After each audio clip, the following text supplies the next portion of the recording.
Right, and we are live for the watch along, F1RST watch along with Remember, you need to put myself. the thing back on. Oh yeah, we'll get you that. We'll get you the coverage. Thank you. Don't worry. Thank you. I'd only forgotten a little bit, so don't worry, okay? But Well, yeah, I can see double me at the moment. That's why. I was like, oh, must be quite interesting. yeah. Oh well, we are here. Hopefully you can see the feed now, Sarah. Hopefully. I can. Sweet. Yes, thank you very much. Sweet. Well, I'm here. Sarah's here. And having a dinner. Yep. What have Trying you to actually finish got it before we do go into the F1? What have you got? I've got it was supposed to be meatballs and pasta, but because apparently I rushed dinner because I had to be here, it's meatballs and rice and like a tomato sauce. In what way does rice so much shorter than pasta? Microwavable, isn't it? I suppose, yeah. Well, so is pasta. You get that now. Anywho, back to the F1. Yep. Anywho, back to the F1. So here we are, Interlagos. I've prepared a little something. Anywho, F1, Brazil, and Interlagos, three things that go together with often remarkable results from die-hard racing to Ayrton Senna, and whether that seems like an act of divine intervention and a Hollywood storyline. Just watch the 2008 World Championship thriller for just one example. The track here at Interlagos is both legendary for F1 and all types of motorsport and esports. The circuit itself was originally built in the 1940s. Its current incarnation has largely stayed unchanged since the 1990s and stands at 2.7 miles or 4.3 kilometres. The circuit is on the rarer side, being an anti-clockwise affair, causing all drivers neck ache with these high G-forces. Highlights of the course being the opening corners known as the F1RST, Ferradura, and as I'm reliably informed, I can't pronounce this, Yungsao. Now time for the watch along, if Sarah has finished her dinner. I have. That was perfect timing there. Perfect timing. So Sarah, what's your thoughts on what we learned from the sprint race yesterday, and how does that inform our upcoming Grand Prix, which is now on the formation lap, so you have about a minute. Well, only the Haas and Sargent started on mediums. Oh! What? Charles Leclerc's already off. What have I missed? Oh. Leclerc's in the barrier. Oh. What the actual hell? Oh.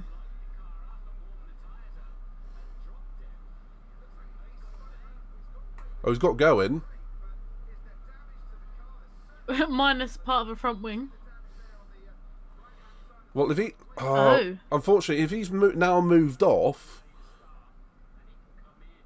If he's moved off, then they might be able to take the normal start. If he'd have stayed there and got back round, they would have been able to take his normal position. Oh, apparently he's got hydraulic failure. Yeah, so he's... Okay, it's a mechanical failure. Oh, wow. Let's see what happened. Yeah, coming through Ferradura, I think that is, and he's just backwards. Oh. So he's warming up his front tyres. His message. He's like, why am I so unlucky? Why am I so unlucky? That man needs a hug. Unfortunately, it's because he drives for Ferrari. And hello to, by the way, Sophia and Pedro, who are in the chat. Hello. Sorry we hadn't said hello earlier, because that was entertaining. Oh! Yeah, that is Sophia. heartbreak, isn't it? Hello, Pedro. I don't know why I said hello midnight. I saw Pedro say midnight. I just went hello midnight. Hello, Sarah. Looks like a failure on the suspension. Potentially. He said about the hydraulics. Well. That happened. It's eventful and it's not even started yet. I mean, what that's Charles not going into turn 1 and getting in front of Max because he's out of the race. Yeah, well, now we have both Aston Martins who are effectively P2, P3. So Max is going to obviously lead into turn 1, but lights out time and they're off. Oh, They are off. McLaren's diving down the inside of that Aston. Oh. Oh, big crash. Ooh. Yeah. Albon, That's one of the K-Mag. Hasses. A wheel, look, a wheel's off. Yeah, that would likely be a safety car. Oh, so yeah, that was Lando up to P2. Yeah. Okay, what the hell of a start for Lando. Yeah, okay, safety car. Yeah, Somebody picks up it that was phone. Albon and K-Mag, I believe. It's always K-Mag. What a chaotic start, yes, Pedro. Deadline. Well, I can hear Manley crying about Leclerc now. Yep. Being fair, I'm in that too. I think we're all in that at this point. Man. He's so unlucky. Yeah, that's I feel for him, Albon. really. Oh, man. Do you know what? It's very rare we see Albon retire these days. He usually brings home that car. Yeah. I'm more upset about Albon, actually. Because we kind of expect it with the Ferrari. Safety car through the pit lane. I'm assuming that's to avoid all the mess into turn 1. Yeah. Yeah, I mean, you can see there's lots of debris on the Yeah. on the racing line and on the exit as well. And that Ooh. Albon looks like that whole back end of that car's a write-off. Can you see the way that Aston Martin's pointed right from his perspective? It just opened up the door for Norris. That's a bit of a howler from Alonso. And was that Hamilton into P3? It was. Sorry. Ouch. So, okay, so what happens? So someone is run into that tyre carcass. So I think we're going to, at some point, we might see some footage from the Halo, someone being saved a severe injury by being hit by that tyre. Ouch. Okay. So it looks like Albon's connected with Hulkenberg. Then, no, it's, yeah. Albon and Hulkenberg have come together, and then K-Mag and then Albon, but obviously I think Piastri's taken a bit of a clattering in there too. Yeah. Okay, so now we're seeing this from an Alpine, from Ocon, who still believes that Alonso called that crash yesterday. Yep. Okay, bit of wheel. Mm-hmm. Ooh, close. What's that I hear? Ocon's blaming Alonso for this. Yeah, I think he's got a grudge from that. Piastri was so close to getting collected. Yeah. Yeah. Oh, that's unfortunate. The two Haas came together and Albon was on the outside. Oh, and the tyre looks like it's hit the AlphaTauri rear wing, and the rear wing on that AlphaTauri's destroyed. That's unfortunate. So that's 4 out already, potentially. Potentially. Look at the wheel, just like making its Hobbling way along. downhill. Yeah. Oh wow, that's a dramatic start. Yeah. Red flag. Yeah, that's not a surprise, is it? Now you can see the barrier up there. They're going to have to reset that. That's good news for the AlphaTauri that took a hit, and for the McLaren as well, if he's got any damage. Now, it looks like, to me, that rear wing looks like it's hanging off. Yeah. And it's good apparently for one of the AlphaTauris, because as it's red flag, they can fix the rear wing. Exactly that. So, potentially out again. I'm assuming that's Ricciardo out of the two AlphaTauris that got that damage. Yeah, it does look so, because he's running in 17th, technically.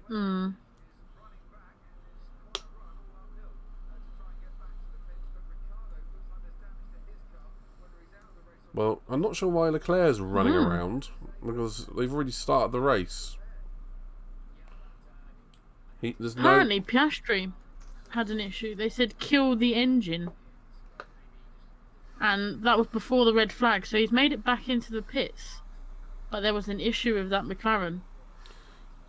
Well, if that's before the incident and he took the start, that feels a bit weird. If it's an incident that he's got a blocked radiator or something from debris, that I can understand. But if they're telling him to park the car, then take the start, that doesn't make any sense. Let's see what they say now. There's Okay. also a tyre in the car. Was that because of the tyre hitting the rear wing? Potentially. Yeah, it looks like the rear left strut on the AlphaTauri was destroyed. But they can change a rear wing under... Well, part Fairmain rules is no longer a thing, so they can do that. And they're trying to fix Oscar's car at the moment to get him back out because of red flag conditions. Yeah. The one thing this will do is open up strategy for a lot of the teams, because now they can change tyres, get rid of the mandatory tyre mandated stop straight away. Yep.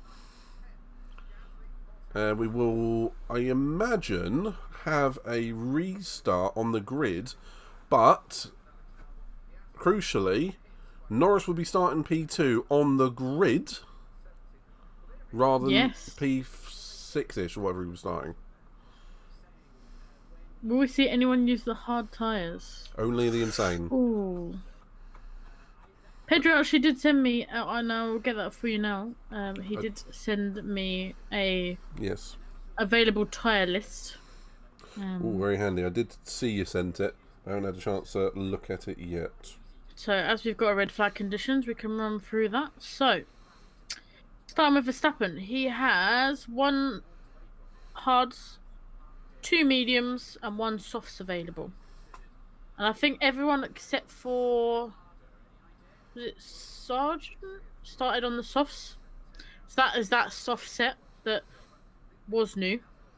Perez 1 set of hards, 2 set of mediums, no softs. Leclerc, no point because he's out. Sainz 1 hards, 2 mediums, no softs.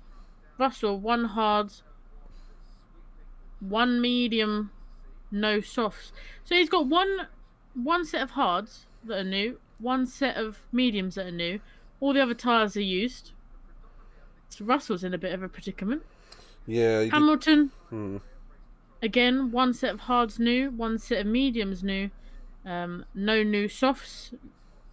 So again, same sort of situation as Russell. They've got 1 set new, all the rest are used. Ocon, no new hards, 2 mediums, 1 softs. Gasly, no new hards, 1 set of new mediums, 1 set of softs. Norris, 1 hards, 1 medium, 1 soft, so he's got available of each tyre. Piastri, again, 1 hard, 2 mediums, no softs. Bottas, 1 hard, 1 medium, 3 set of soft tyres to use. Zhou, 1 hard, 2 medium, 2 softs. Stroll, 1 hard, 2 mediums, 1 soft. Alonso, no new hard tyres, 3 set of mediums, 1 set of softs. Magnussen, 1 hard, well, no point because Magnussen's out as well. Hulk, 1 hard, 2 mediums, 1 softs. Ricardo, 1 hard, 1 medium, 2 softs. Sonoda, 1 hard, 1 medium, 1 soft, so 1 of each. Sargent, 1 hard, 2 mediums, and 3 softs. Albon, no point because he's out. That is the tyres that are available for each driver. Obviously, we've got a minus probably 1 set of softs from all of them because most of them did start on softs except for Sargent.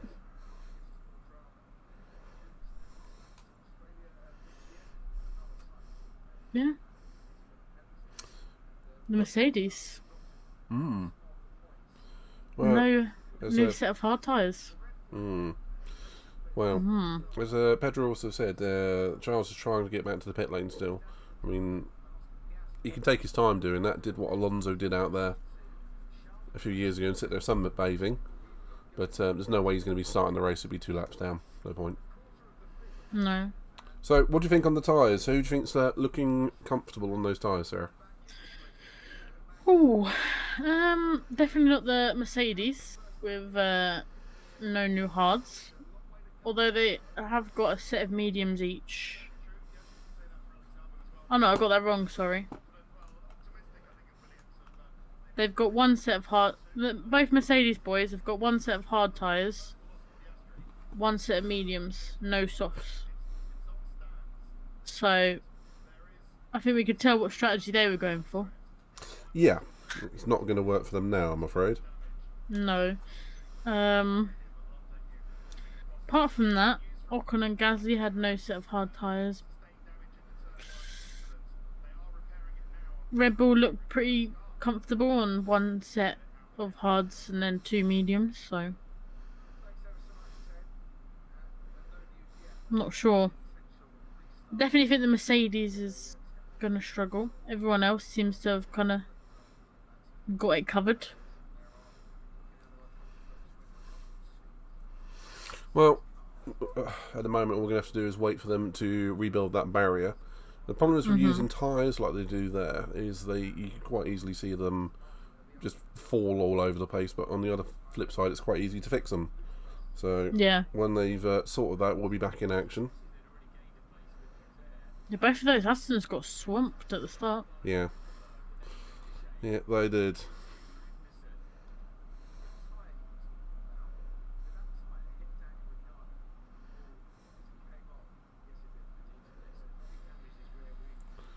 And now I'm just catching on to the fact Ricciardo's got a damaged rear wing.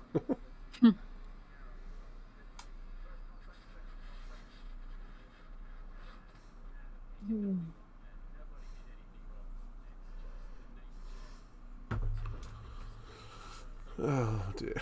Okay, so looking at it from Nico Hulkenberg's point of view, it was Nico that got sandwiched between K-Mag and Albon. Yeah, which sent them both in together. Yeah, and then he's got a shunt from behind as well. So I wouldn't be too surprised if Nico's out of the race and or with lots of damage. So he's got Ocon behind him. This is the Oh, it got sandwiched, Yeah. and then Ocon was just there. Blaming Alonso. Yeah. Biggest winners that are currently in the top 10: Lando, Ocon, and Yuki. Yeah, I'd agree 4, with that. 5, and 6 positions gained respectively. Yeah.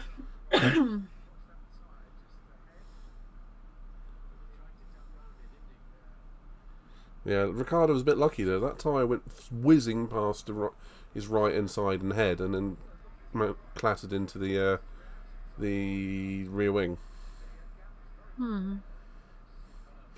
Yeah, cracking start from Norris there. Don't get me wrong, because obviously a safety car went out. Are they going to put the cars back into the starting order that we saw at the start? Or are they going to take this one lap, which really wasn't one lap? Because it was a safety car. They should take it from the running order because they did 2 laps under the safety car. If they were to red flag it instantly, then it would be a complete restart of the starting grid, minus the dead cars. But they were on lap 3, so they've done at least 2 laps, which means that's they're the thing, restart. because I thought a lot of teams would call for, obviously, they didn't really complete one lap, like, fully. Because obviously that first corner drama. Yeah. But it's all to do with when the red flag falls. Yeah, exactly. And when it comes a lot of some winners, but also some losers in that situation. Yes, exactly. When it comes to a red flag ending a race as well, there is an old rule which I do not know is still in effect, but weirdly enough, at exactly this course in 2003, I watched a video on it earlier, believe it or not. When there's a red flag, they used to backdate the results 2 laps. Yep. To before the incident. I remember they did that for Australia this year. Yeah, do you know what? Now you've said it, yeah, that rings a bell. I still don't remember Australia. It's not in my head. We talked about it the other day. I don't remember it at all. Was that one of those 6 a.m. ones? Yeah. That's why. That'll be exactly why then. So, okay, Charles has just made it back to the pits. Yeah, he's gone. He's going home. He could do, See you ya. Yeah.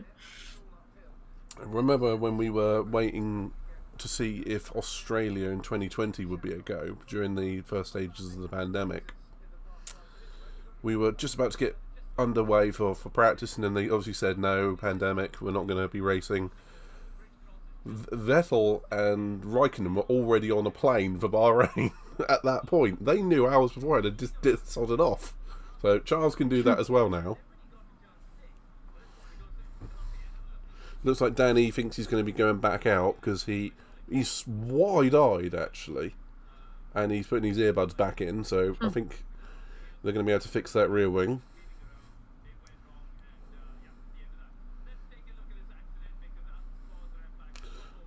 So, okay, looking at the incident, what do you think about this, Sarah?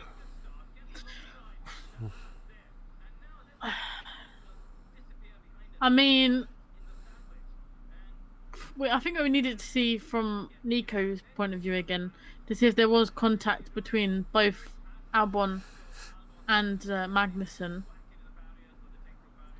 because it looked like the situation that Norris was in last weekend, where he was getting sandwiched, but he backed out. He did. And if I feel like maybe Nico, if he was getting sandwiched and was still going for it, and then that's maybe a tiny little bit of contact sent Magnussen a little bit sideways, and obviously Albon, and they've come together.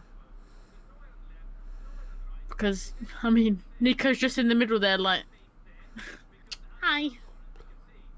I've got a theory. I think K-Mag has caused this. Looking from that point of view, it looks like Magnussen is. He's got loads of room on the left. Yeah, he's pointed towards the right. Then again, has Hulkenberg caused this? That's what I'm saying. I need to see it from Hulk's point of view, because I feel like even the slightest bit of contact on that rear wheel might have turned Magnussen a little bit towards the right. Yep. And obviously, he's still there. Albon's still there. Yeah. And they've just natural course is just to go together. There you go. Here's from Hulk. Albon's going to be on the right-hand side. Mm-hmm. So, okay, now they're giving us the slow-mo. Those two are going past him. So Albon can't go anywhere. Hulk can't go anywhere. Does Hulk turn the wheel to the... No. He ever so slightly scooches to the right. And that's enough. Yeah, and he's collected Albon, and then Albon's collected Magnussen. K-Mag, yeah. Because that is a minuscule turn. I think he's been scared by K-Mag coming across at him. He's got and just ever so slightly. Oh, that would be harsh to give Hulk a penalty. I mean, yeah. I don't think we can blame Hulk, K-Mag, or Albon there, but ever so that is what's caused it. Like literally a 3 or 4 degree turn of the wheel. That's it. Oh, that's unlucky. And I wonder. Now we're seeing the wheel. Yeah. Oh. Imagine you get tapped on the head by a wheel flying towards you. You'd be like, oh. One thing that's escaped under the radar is Hamilton had a cracking start as well. He was almost up to P2. He did. Yeah. Aston Martin's got swamped by both Norris and Hamilton there. A cracking start from Norris. Really was. Yeah. Like you said, Alonso kind of left the door open a little bit. Yeah. Signalled, I'm going to go right, just forgetting Norris was behind him. Like, fine, go left. No, I'll go this way then. Yeah. The race will restart in 10 minutes. So we've got 10 minutes to talk about whatever we want. Yeah. Da, da, da. So, what did you have for dinner? Oh, we've had that already. Yeah. I had gammon and chips. Oh, nice. I know, right? Nice. And you're not wrong, Pedro. You're absolutely not wrong. Yeah. Although saying that, on the reaction times, it was exactly the same reaction time as what he had yesterday. 0.29 seconds. Obviously, this is a bit more in your speciality, Sarah, because I know you did a little bit on esports and reaction timing and all that sort of thing. What would you say is a good reaction for that sort of thing? Because you did the wall testing, didn't you? Do you have any sort of stats? Or No, like I didn't do the wall test. I did reaction time that was basically stop sign. So mine was slightly different. It was like reacting to a stop sign, not a go. So it was how quickly they could react to like this big red sign popping out in front of them.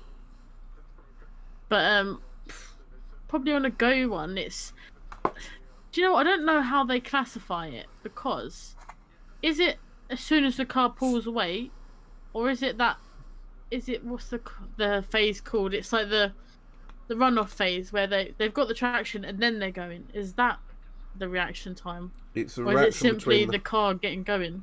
It's a reaction between the lights going out and them moving. That's the way I would describe it. Yeah, and Pedro has actually raised a very valid point. I want to jump in on this one because I know I was hoping someone was going to mention it. If you react before 0.2 of a second, that is classified as pre-judgment, as in you haven't reacted, you've just dropped the clutch. Yeah, you've known, yeah. You've guessed it. And Bottas said exactly that, literally 100th or 1,000th there. So he's probably guessed it, but it's legal guessing. How comes Verstappen gets away with 0.15? Might be on top of that 0.2 timing. I don't really know. That's a very good question. That is a very good question, actually. Because wasn't that his reaction time yesterday? It was. But yeah, like you say, obviously they can't prejudge it because then you know it's kind of happening. But Danny Rick just hit himself in the eye. Maybe you're trying to look cool on camera. Where he was like, dunk. Bang. Hi, Nick.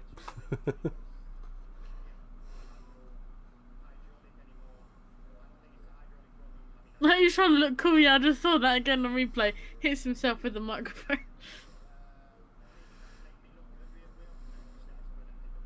What did Charles say? He was saying hydraulics, that it locked the rear wheels.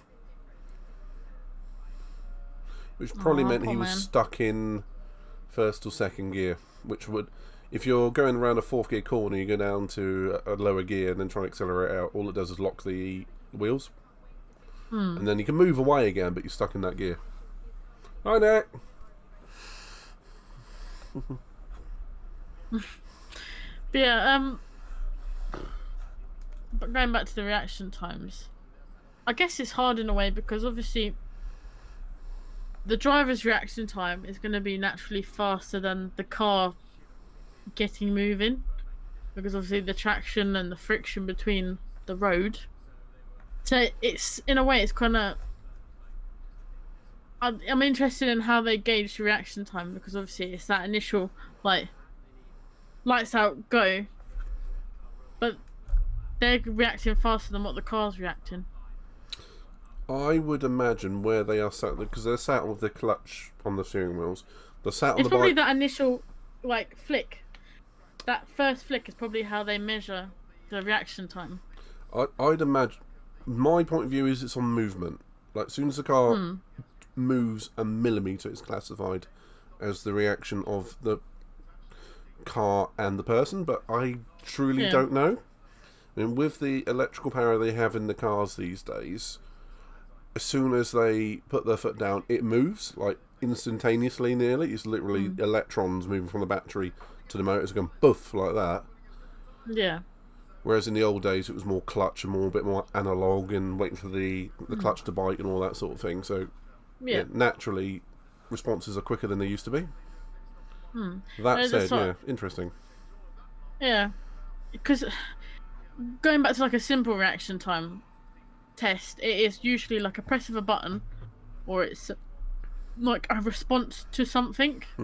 So it's I'm just interested in how they kind of measure it, because obviously if it is that initial flick of the button and obviously the jump of the car, because, well, I'm assuming the equation of, like, I don't get maths, but like I know there's some sort of equation for like velocity and like blah blah blah, and it's probably that initial that initial move that they measure. It'd be interesting to see if it was as simple as when they've let go of the brake, when they've flicked like to gear up.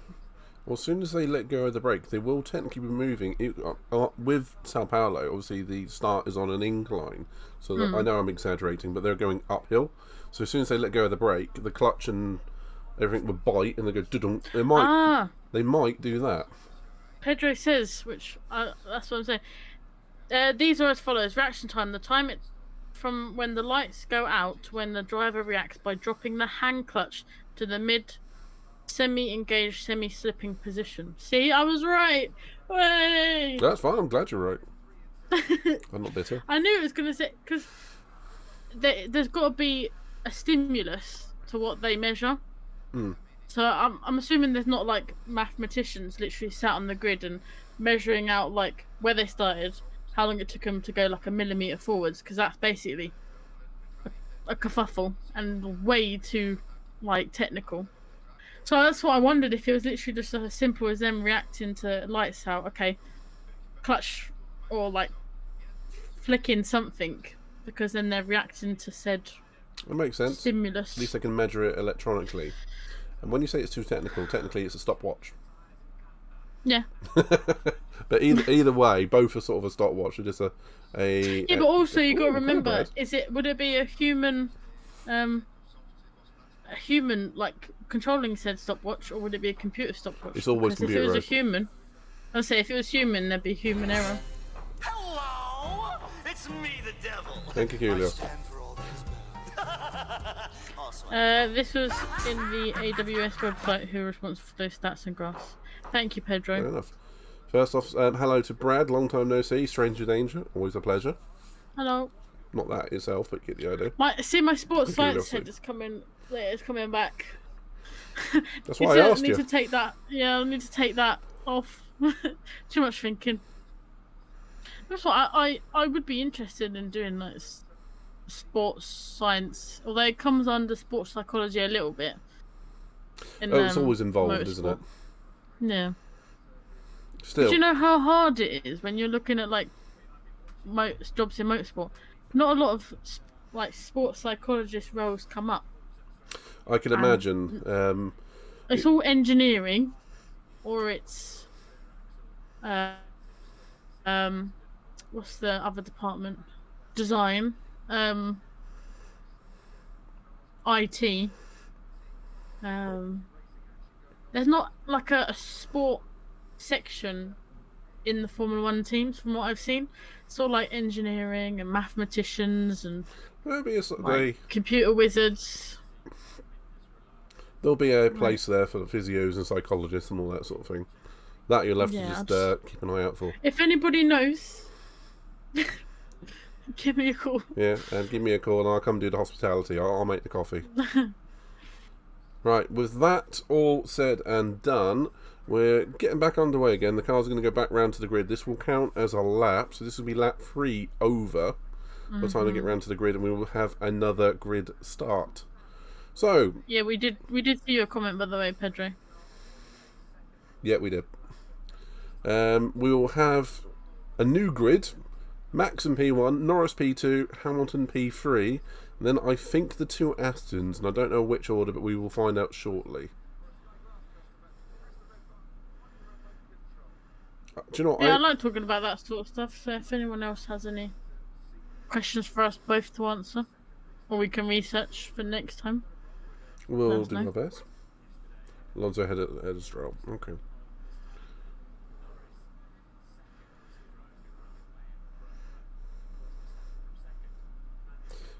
Kudo says, I imagine sports psychology would fall more in line with training a racer rather than being more involved in the main parts of the team. I don't know about you, Sarah, yes, but I'm gonna actually disagree with it, because as we've seen, particularly in the last few years, Danny Rick, for example, as we're actually happen to be on board with him, it's like his psychology his mental state took an absolute beating at McLaren. Mm-hmm. He's only just coming out the pit lane, and the others are coming around the final corner. He's going to have to motor to get around there in time. Yeah, exactly. Just about saying a minute lap, isn't it? Anywho, yeah. I mean, Koulos is right in a way that it's not a department within the Formula 1 teams. It's a role. It's very isn't it? driver specific, so they wouldn't hire like They might many have one. sports psychologists. Yeah, there's not going to be like millions. There's going to be like a few, and like probably like in a way like a reserve one, or like a small team around the driver who will specialise in said psychology. I imagine they would outsource it. Yeah, probably. rather than retaining the cost of a psychologist who might not be needed for months at a time, or just to check Although in. saying that, most of the performance coaches of said drivers are also sports psychologists. Yeah, that's true. So like Hamilton, I don't know the name of the late.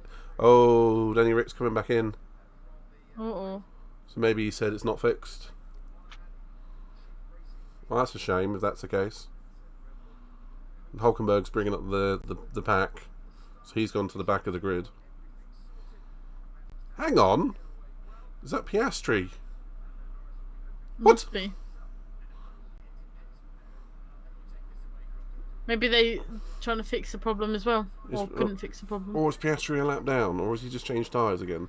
Either way, we'll go again. Hamilton, another good start. He's going to be challenging Norris into turn 1. Oh! Got away with it, but they've let Max get away again. Okay, here comes Alonso on Hamilton, I think. Oh, whenever these two get together, I wince.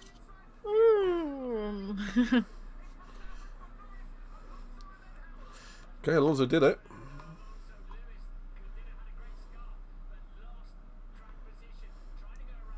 Yeah, Lewis has had way too much focus on Norris there, I feel. Yeah. And we've seen Struggling that a couple of yesterday times. for the balance, apparently. Yeah, it did look like it.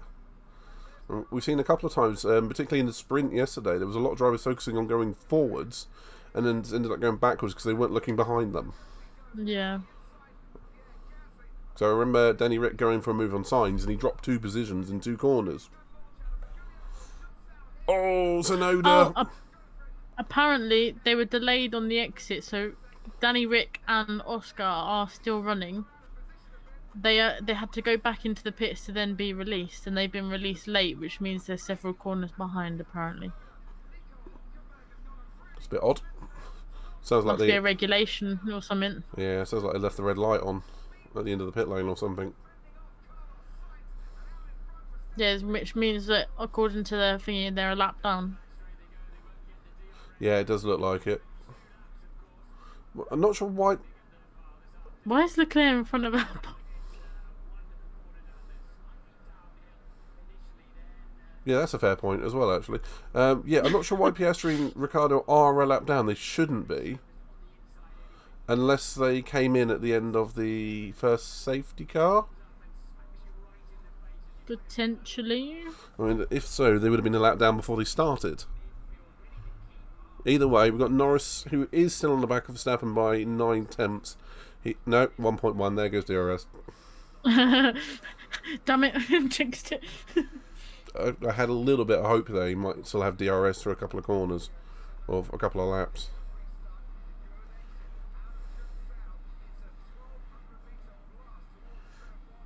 Okay, so at very least we are down 3 drivers: Albon, Leclerc, and Magnussen. Leclerc, who didn't even make the start before Ferrari did Ferrari things. It's in front of Albon. Yeah. Well, they can hang out together. Oh. Hulkenberg's making his way back. Yeah. Hulk had a cracking start. He's gone up about 4 He did. positions. But now's the kind of day with 3 drivers dropping out, 2 of which would normally get points. Let's work together. I won't attack in these early laps. Oh. So Russell wants in front of Hamilton, I believe. Well, he will want in front of Hamilton, but he's got Perez behind him. If they're sensible, what they'll do is employ the Sainz Norris DRS strategy and try and stop Perez coming at Russell. I'll say, saying that, Norris is back in DRS of Max with 0.8. Oh. And then they cut to this, of course. Naturally.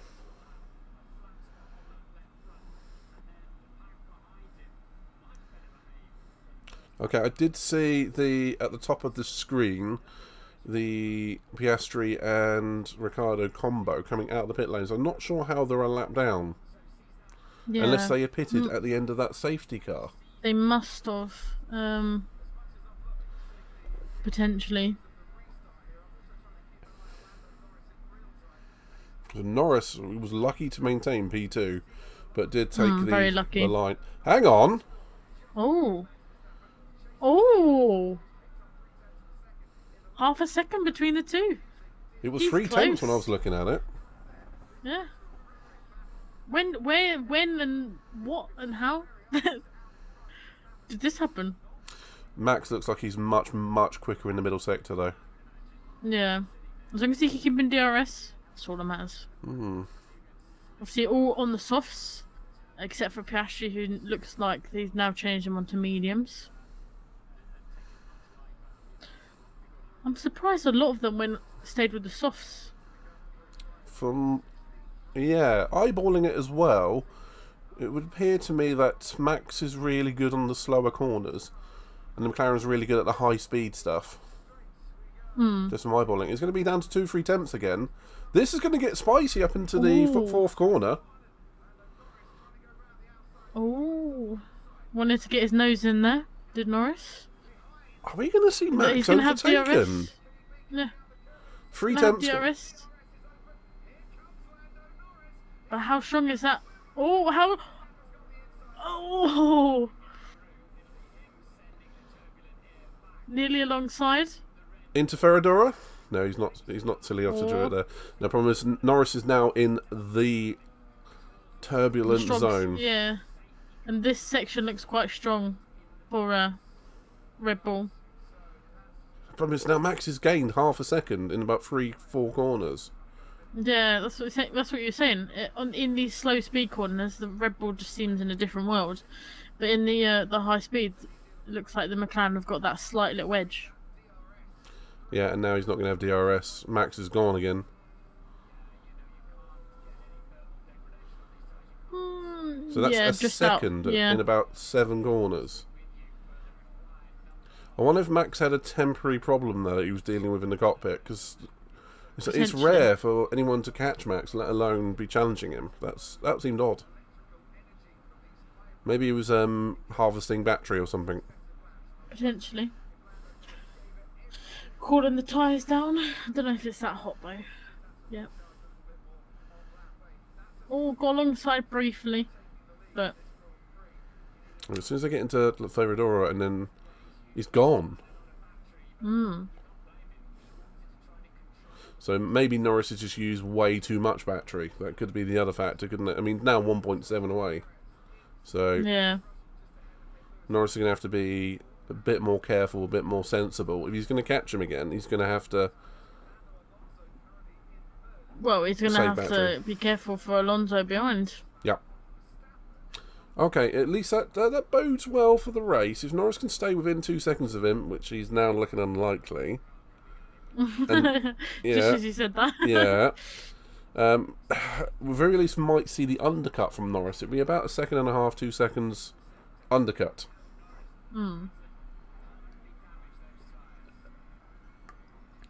Yeah, well, potentially.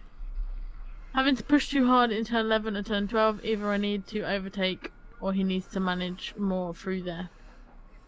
Was that from Stroll or Alonso? That was Russell about Hamilton, I believe. Okay. No, it was just... I thought I saw Alonso's name when we were on top of Stroll's car. I was like, that felt weird.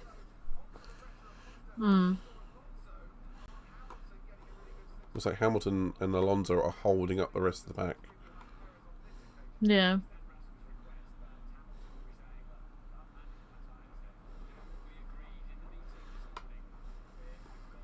This pack looks quite close together. You know, saying that, no, I'm actually wrong. It's not Alonso holding up the pack at all. It's just Hamilton holding up the pack. Yeah. It's Hamilton all the way down to Stroll. No, it's not actually. It's Hamilton all the way down to Gasly, I believe. Case could be made for the fact it's Tsunoda. Or heck, all the way down to Sargent. Yeah. I mean, they're all in that straight. Choo choo choo. All aboard the Hamilton train. You feeling alright? Just trying to, like...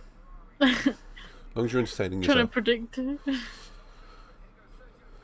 Okay, so now Russell is having to defend from Perez. As we saw in the sprint yesterday, around about laps 18 or so, the Mercedes soft tyres were dead. So it's a matter of time, Yeah, I I feel. think out of everyone yesterday, it looked like the Mercedes tyres fell off a cliff like pretty much straight away after that. Everyone else, they just looked like they were managing barely, but Yeah. managing. Right. Piastri's struggling. Yeah, well, he's mean, a lap down. I mean, he must have lap pitted. down with potential issues. Yeah, he must have pitted end of lap 1 with the red flag being end of lap 2.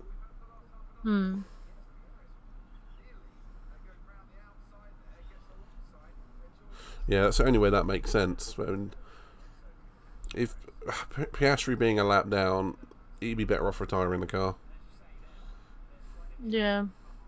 saving the components for Vegas and Abu Dhabi, if we go there. To either of them.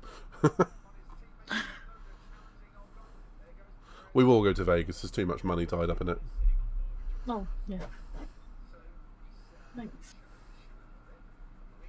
Nobody brings me food during these.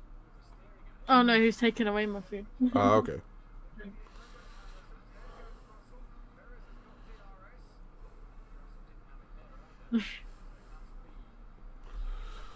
Okay, so Norris 2.2 away from Max. I have a feeling that's probably it for this stint in terms of challenging I thought you were going to Max. say that's it for this race. Well, you wouldn't. You probably would forgive me for saying it because it would be accurate Probably given the not. rest of the year. Yeah, unfortunately. But I genuinely think if Norris can undercut Max, then we could be in for another bit of a race. Yeah.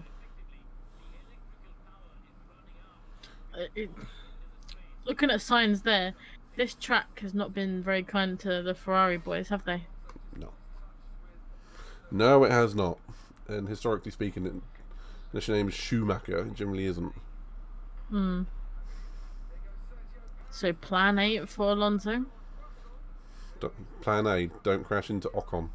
Yeah, don't crash into Ocon.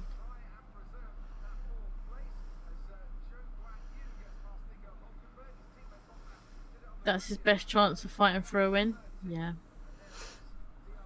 Entirely possible, I'm afraid.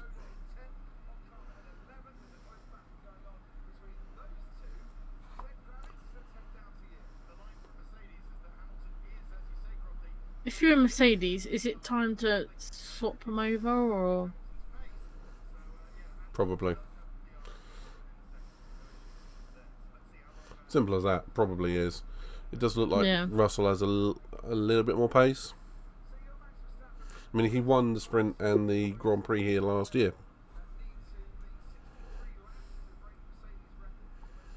Was it last year? It was last year, wasn't it? So what were we talking about last year? Russell winning I was just the sprint and the Grand Prix last year. Yes, yeah, Russell did win last year. So I was just listening to what they were saying about Hamilton. They feel like there's not pace-wise, there's nothing wrong with it. He's managing his tyres. Well, he's also 4.6 behind as Perez jumps Russell. Now, Perez is not going to have a problem getting past Lewis because we know that DRS is strong on the Red Bull. As we see a repeat of the sprint yesterday, Sarah. Yes. Perez is going to dive. Oh. Oh, Russell had to get out of it.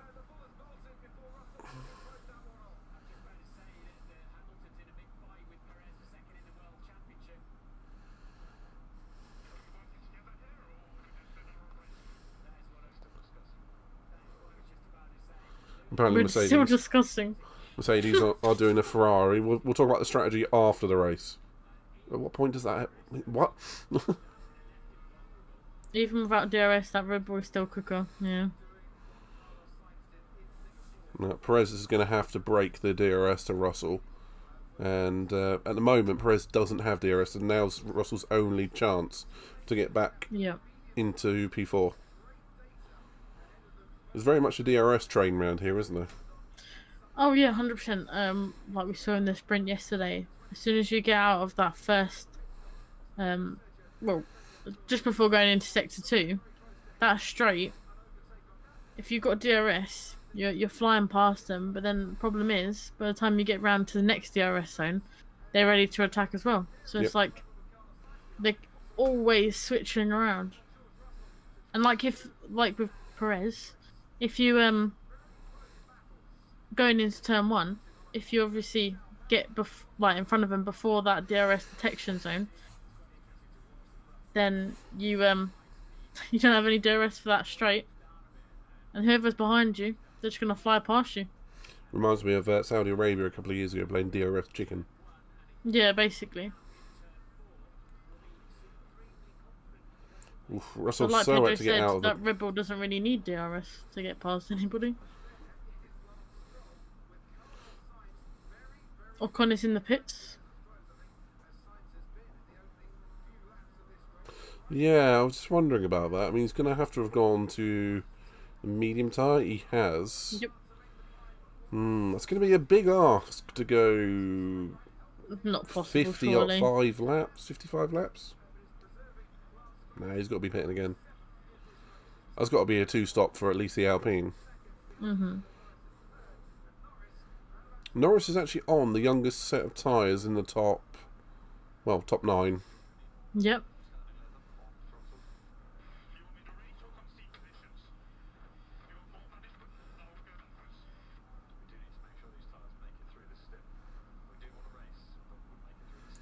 Stroll seems to be hanging on. Russell is kind of highlighting a point of modern F1 that I don't like. Do you want us to manage the tyres or do you want us to race? I mean, it is at that point, isn't it? Yeah. You want more management? We'll go backwards. Yeah. The sassy response. He's right, though. He's right, yeah. Yeah. There's one thing I don't like about F1. I like tyres that degrade and then the new tyres fast. However, all it means is that the drivers stay at 90% the entire time and don't push. Yeah, exactly. We'd much rather see the drivers push. Yeah. And if that affects the tyre strategy, then so be it. Yeah. But that's the whole point of like risk versus reward. Yeah.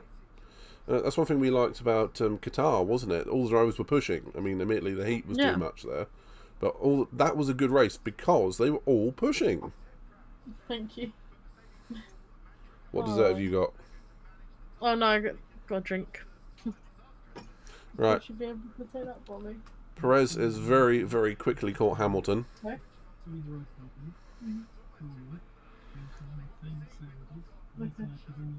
Piastri on the back of Hulkenberg. Okay, so Piastri has passed Hulkenberg, I think effectively unlapping himself. Yuki's come into... Ooh. Yeah, he's come into the tight hairpin. And he's gone on the grass. Oops. Oops. Dad was just saying that next time that you're working, like that we're working at the same event, he can make you his famous sandwiches if you want. Deal. Chicken, please.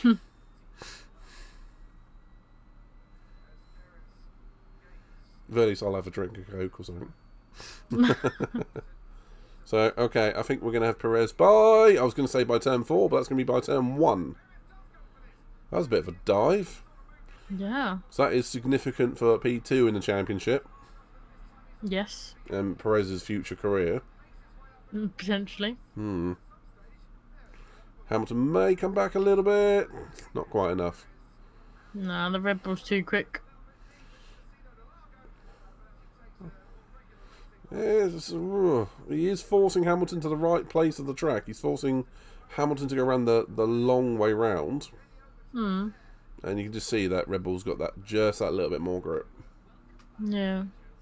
Seems like this track is just not suiting the Mercedes. Yeah, you can see Hamilton's front end is just sliding across the track. So, yeah, it looks like Hamilton's front tyres are going off.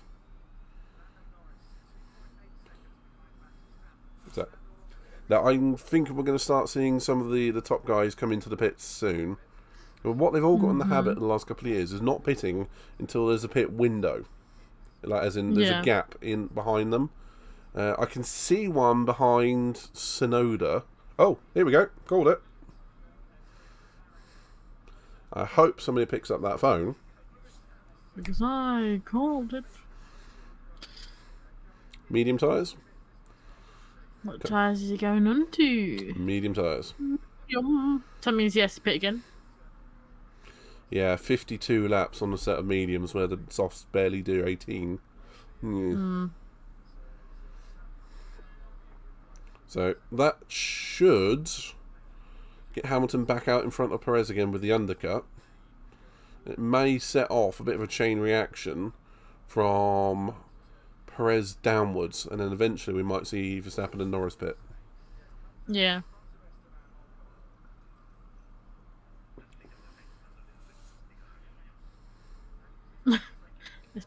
I am. Let's pick up the pace. Yeah, I am. Lewis was on old softs. Considering like how he was on softs yesterday, they put him on old ones anyway. Well, when we say old softs, Few laps probably. 3 laps old, like one qualifying stint, and then that's it. Russell, here comes Mercedes showing. Yeah, they're basically just showing that they haven't got any tyre life this weekend.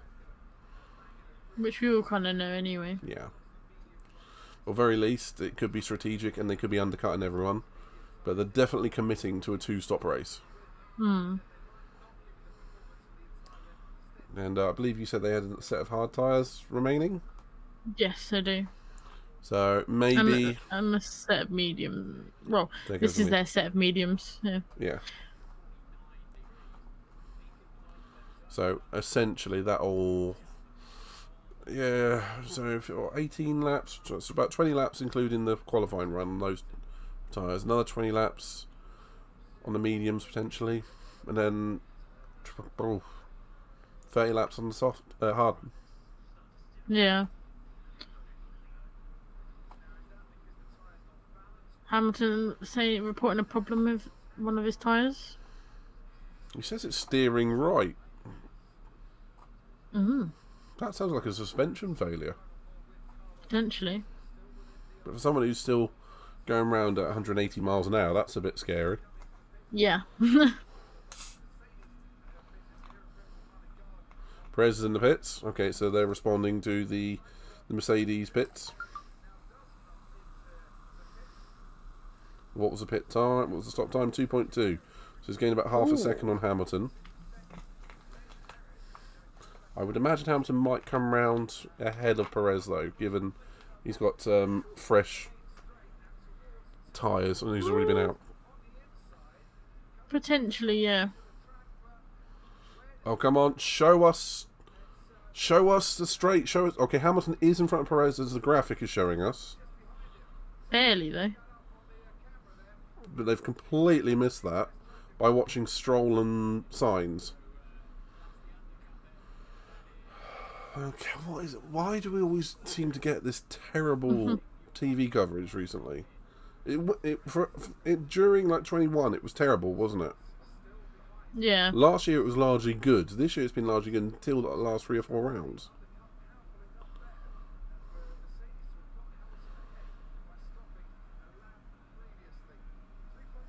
Well, either way, I think Perez is going to come shooting past Hamilton again. Yeah, he's in DRS already.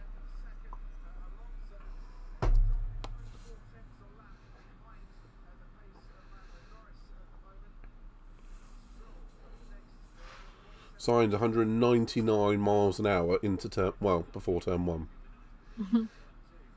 Be interesting if we could see what Verstappen's top speed is. Yeah.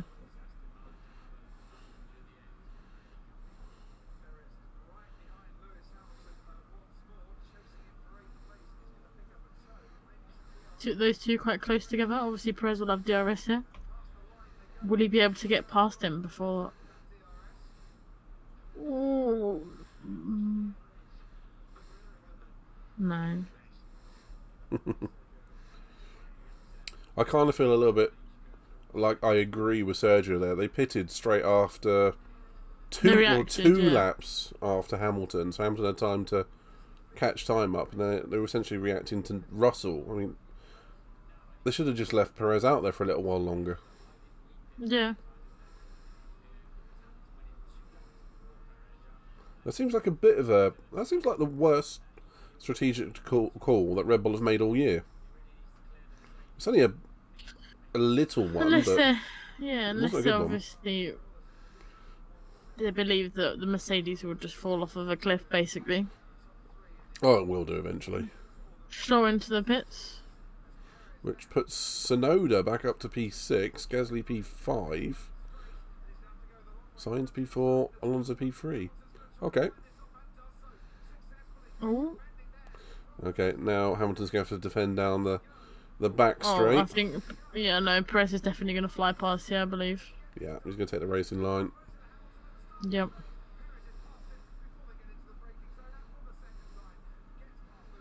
Yeah, not a big surprise, is it? No. Oscar is really struggling. Yeah.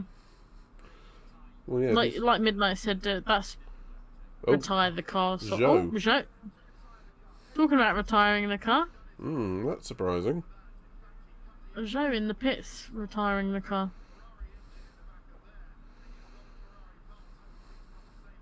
Yeah, that's the second Ferrari-powered car that's died today.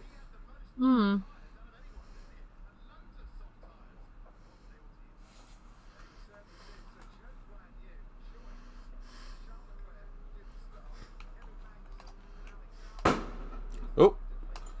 by the way, for everyone who isn't in the UK right now, it is the 5th of November, so you might very well hear some fireworks going off. Yeah.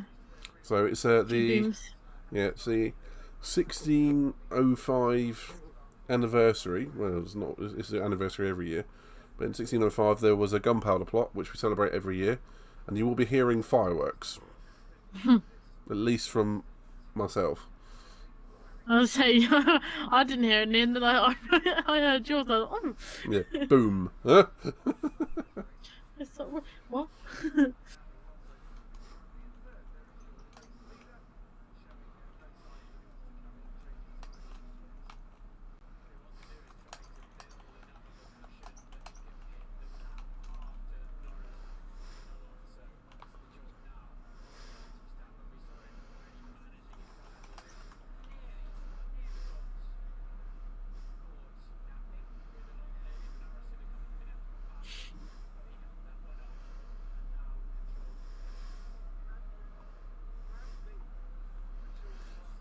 Right, not much going on, particularly at the moment.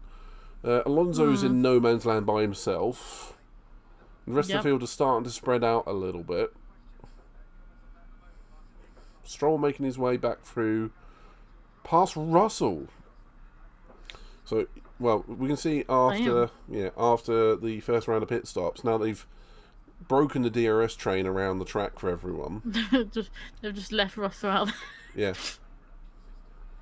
Oh no, saying that, no, Russell has already pitted. He has. Yes. So that doesn't bode well, does it? Yeah. Well, now it's no longer Hamilton, Russell, Perez all in a row giving each other DRS. Suddenly the other cars can pass. Yeah. He breezed past though in that Aston. Okay, it's time for Alonso to come in. He could be, if he goes to hard tyres, he could possibly go to the end here. I wouldn't recommend it, but he could do.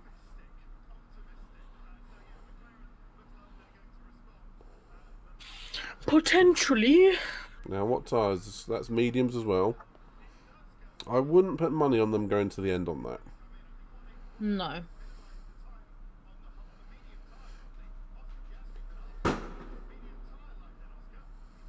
Happy fireworks night.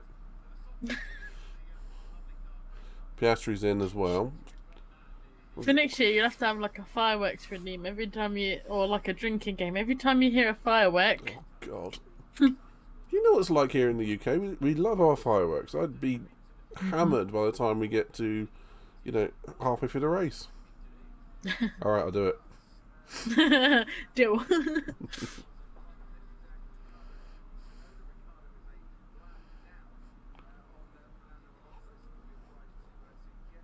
Stroll's on the back of Hamilton now. So that was a good pit from Aston. Kept him in front of Perez. Yeah, and even with Perez having the faster car, Alonso's going to have newer tyres. So it's going to be a job. Do you know what? I'm surprised that there's still some people out there on softs with 27 laps in. As one of them pits. As one of them pits, yeah. Because we saw yesterday in the sprint Two of race, them towards pits, the end, three they of them literally pits. just. Yep. Alright, guys. Could have waited for. Oh, that was perfect timing. Yeah, the only two out there are the two leaders.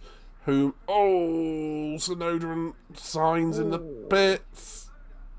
That was unlucky. That looked a bit close. That is going to release Verstappen and Norris to have a free pit stop. Basically. But who would you pit first? Norris or Verstappen? I don't think it's going to matter, to be honest. Norris is not close enough to undercut Verstappen. No. Not by 3.5 seconds. If it was 1.5 seconds, I'd be a bit more worried. So Verstappen's coming in. If McLaren want... No, they've just pitted at the same time. That was very reactive. Like, yep, I was going to say, if they want a shot at this win, they've got to do something different to Red Bull. And they've done exactly the same. Yep. McLaren's only hope is that they have much better wear characteristics than the Red Bull on medium tyres, which... What's the likelihood? Not much. Russell's on the back of Hamilton now as well. Okay, so we're going to see the replay of Sainz coming out alongside Yuki will be on his right hand side. Yeah, that was close. Yeah. Oh. That's an unsafe relief for Ferrari potentially, right? Well, I never get it here. Where they say unsafe release, in that angle, Carlos wouldn't have seen him until he was right next to him. And yet they've just got to drive out of the pit. It's not like they can just wait and see if someone's about to pass them. Yeah. I wouldn't quite call it an unsafe release. If the next car team along was AlphaTauri and with Tsunoda coming in, it would have been. But the fact that Tsunoda was going further down the pit lane, it was kind of safe. It was just close. I don't know, maybe you can call it unsafe. Ooh.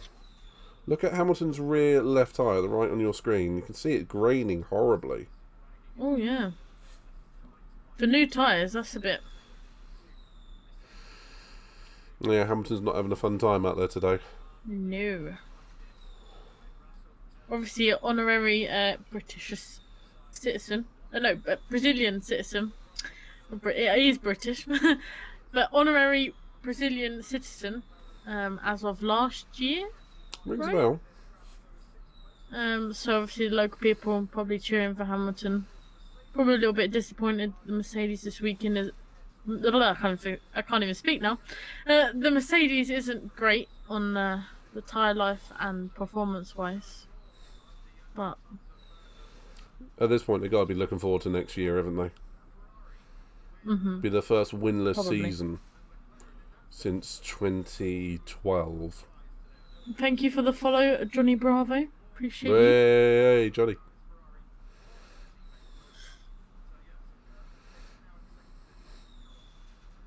I was watching him play... Is it Johnny Bravo 27?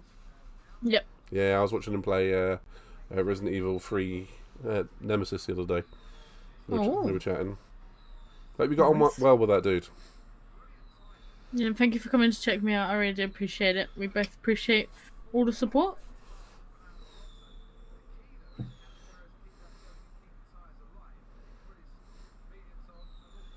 Okay, so yeah, it's not going to be long before Russell gets past Hamilton.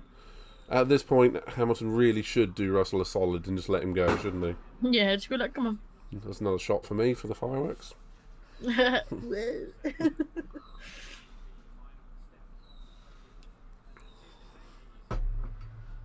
Come on, lads. Stop holding each other up.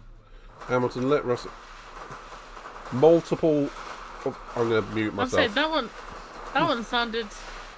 I'm going to mute myself for a sec. Alright. Yeah.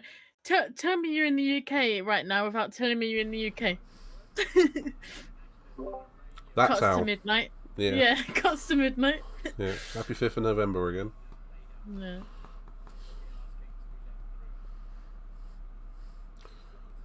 If anything, I got the feeling that Alonso might be more of a danger to Norris than Norris is to Verstappen at this Potentially. point. He lost a lot of time to Verstappen in that pit stop.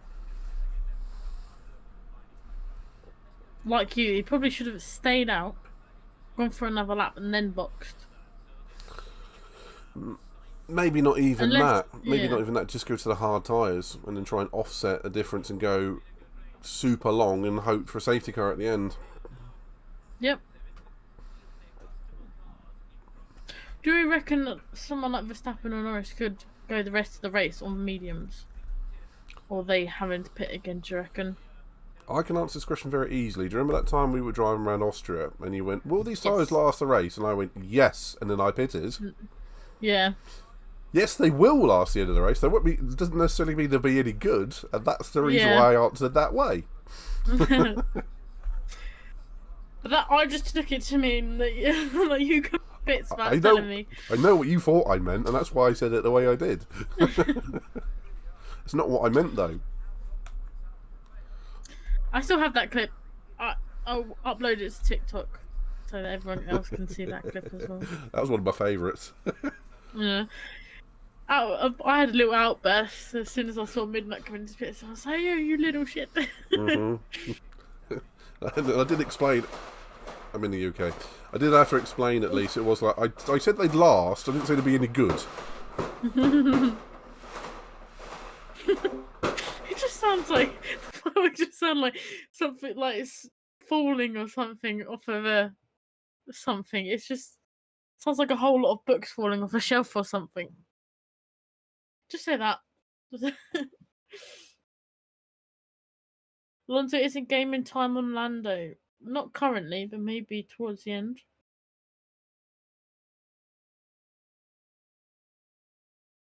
Although, according to the F1 graphics, they believe that Sergio Perez will be in striking distance in 2 laps. I don't like that graphic. I don't get it. I mean, I do get it, because obviously they're calculating how the pace of Perez currently, he will be right behind Alonso very shortly. But I don't feel there's a need for that graphic.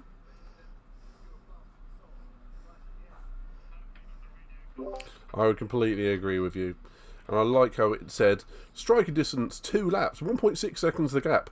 And then went up to 1.7. The mathematician's probably like, "Ah, damn it! You messed with my calculation." Yeah, it should be. Should then go, alright, 3 laps it is then. Yeah. Okay, now Sainz is catching Russell and Hamilton. This is just dumb from Mercedes. Yeah. Ferrari typically do this. They just literally leave one slower car out front with usually Sainz in front of Leclerc. And Leclerc going, let me past! I mean, I can understand obviously the points, but if they swap, like, it's not like he's going to miss out on too many points. Is Hamilton, but it comes a point where your teammate's that close behind you, and obviously faster, that they should just let him through. Yep. If not, I feel Russell will probably just fly past. Oh, I've had enough. Yeah, Going past him anyway. Yeah, they're not going to hold Sainz up for 37 laps. No. Russell being behind Lewis, it's just costing them time, and Carlos is closing in on them. Yeah. Yes. Bottas in the points currently. I still can't believe they haven't bothered retiring Ricciardo and Piastri. There's no point in them circulating. Yeah. They're that far behind, they're still catching up. Piastri, saying that Piastri has come in to box for soft Sunday. Which doesn't really make sense, considering he will have to pit again.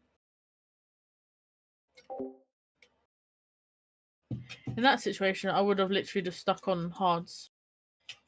You're that far behind. Like, who are you catching? But like you say, he's 30 something laps in, hasn't been able to really catch anybody. Should retire the car and save the parts. Yeah, I agree.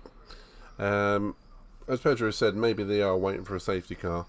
It's the only thing I could think of as well. At the end of the day, that's the only thing that's going to allow them to unlap themselves. Other than that... Hamilton's saying I'm starting to struggle with the tyres now. I'm sorry, but it looks like you've been struggling the whole race. Hamilton. Okay, and here comes Carlos on Russell. Yep. I don't like to admit it, but that is a silly strategic call from Mercedes. Yeah, it's been a bit dumb. Yep. It's not going to be too long before Gasly catches Russell, I fear, at this point. Yeah, it does appear my initial thoughts of Alonso catching Norris are gone. Nice one, Mercedes. Perez is 1/10 away from DRS on Alonso. Still not the greatest result from Perez if he finishes P3, but it's better than what he was achieving in the rest of the year. Yeah, and definitely better than Mexico. Yeah. I was going to say, I think anything better than his recent performances. So, podium's a podium at the end of the day, I guess, and obviously will definitely help points-wise for that championship.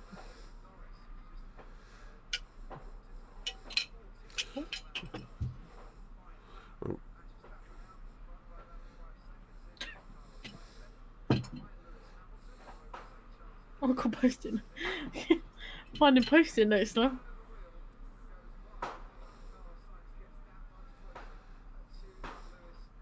So, okay, Sainz's next victim looks like it's going to be Hamilton, which will be, I imagine, next lap or lap after. It's not going to be long. I may have to mute myself again. Yeah, it's all good.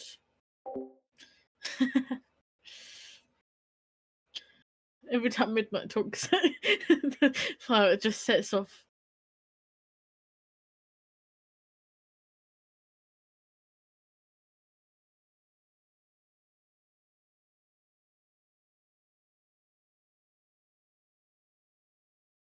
Sargent seems to be doing alright, but I don't think he's pitted as yet.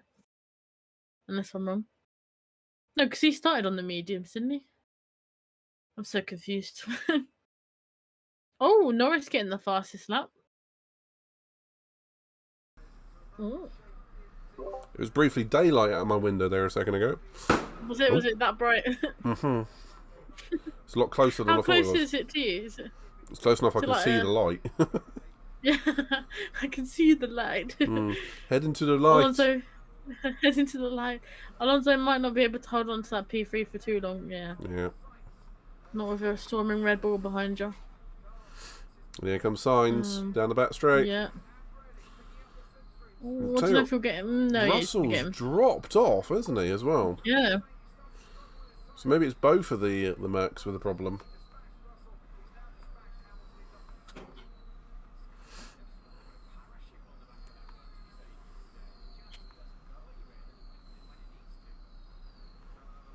It's a Sainz making the move around the outside of Lewis. He just essentially gives him the racing line.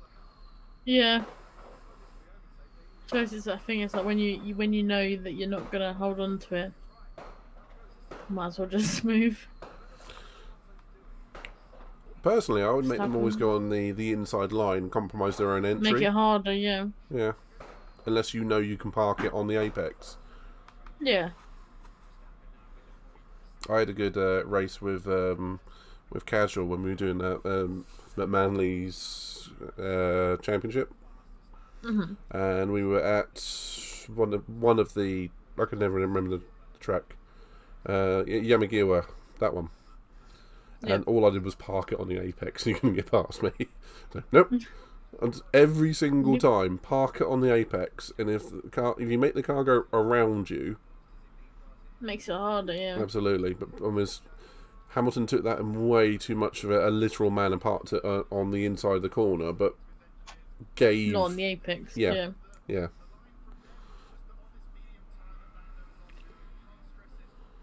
Okay, now all of the cars are spread out, and Perez has actually fallen back a little bit from Alonso, but maybe taking a bit of a breather. He's still got another 33 laps to go. Mm-hmm. And I'm not going to be too surprised if we see Gasly on the back of Russell very soon. And as we saw in the Yeah, sprint, especially with... Yeah. we saw in the sprint, Tsunoda had good tyre life, didn't he? Mm-hmm. He is only 5.5 seconds behind Gasly, so maybe we can see Hamilton and Russell dropping to the bottom end of the top 10. Yeah, potentially. Weirdest things have happened. Also, Sargent running in P12, only about 10 seconds off the points. That's pretty good for him. The only thing though, I think he started on mediums and he's gone to softs. So Oh, well, he'll pit again, yeah. yeah.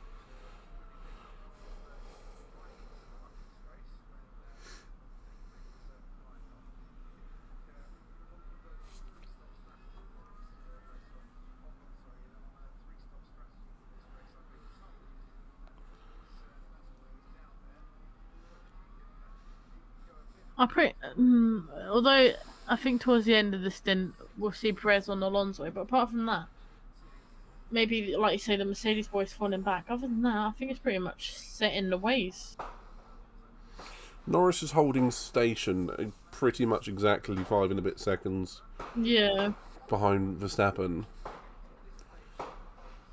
Sargent changed from the mediums to the softs on the red flag, and he is pitted for another set of softs 21 laps ago. Well, being the Right. fact he was out in Q1, he will probably have fresher tyres than a lot of the drivers out there. But that said, soft tyres around here do look like Swiss cheese. Yeah. You either love it or you hate it. Oh wait, that's Marmite. Fair point. Hate it, by the way. Hate it too. We won't be sponsored by them, like Latifi Sorry, sponsored. Marmite. Yeah. Latifi sponsored by Nutella, which we love. Yeah. Nutella, sponsor us. Or peanut butter. No, Nutella. Nutella wins hands down. Or fireworks. Retire! Bottas retiring. That's Double retirement another for Ferrari Romeo. engine. Yes. So that is only 2 Ferrari engines still circulating. Hang on, that's his Ferrari engine, isn't it? It is, yeah. Yes. But obviously K-Mag, that was incident rather than mechanical.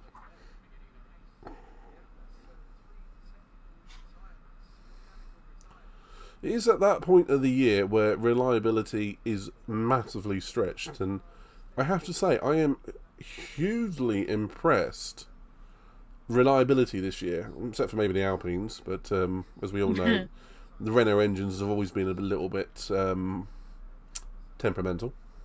Exactly. But the Mercedes engines have been pretty damn good. The Hondas have been more or less impeccable. Which leaves the Ferrari and the Renault, really, doesn't it? Yeah, no, like I said a few podcasts ago, that we haven't really seen a lot of them have grid place penalties for changing engine components. Where, as opposed to a couple of years ago, obviously the reason for Hamilton starting at the back of the grid, he had to take on a load of components in a way, basically a whole new engine. But we haven't really seen that, so like you say, the reliability must have got way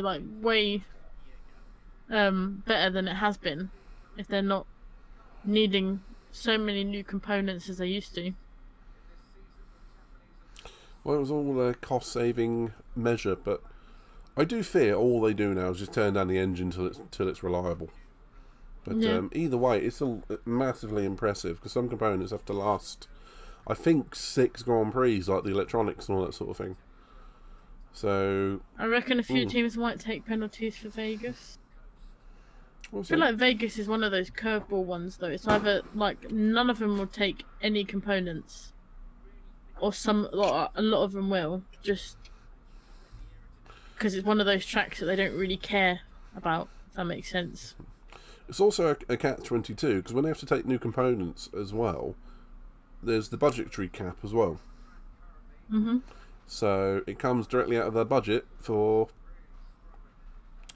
this year's car, R&D for this and next year's car.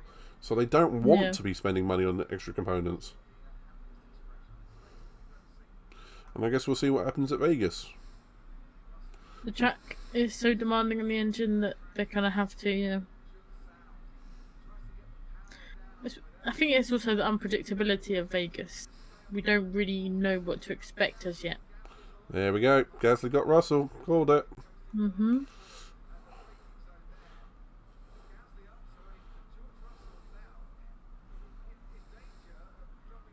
It looks like Tsunoda is quickly following him.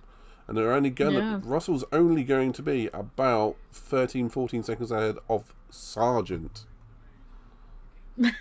That's when you know the Mercedes are struggling. Yeah.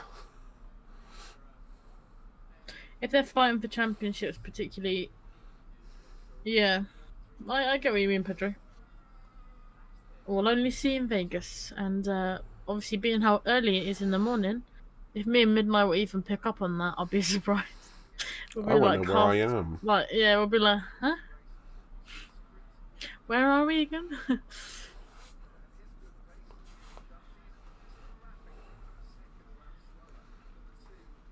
Undercut zone. Oh, come on. Why do we need this graphic?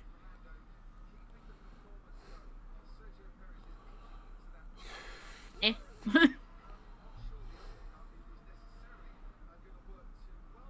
AWS, just sod off.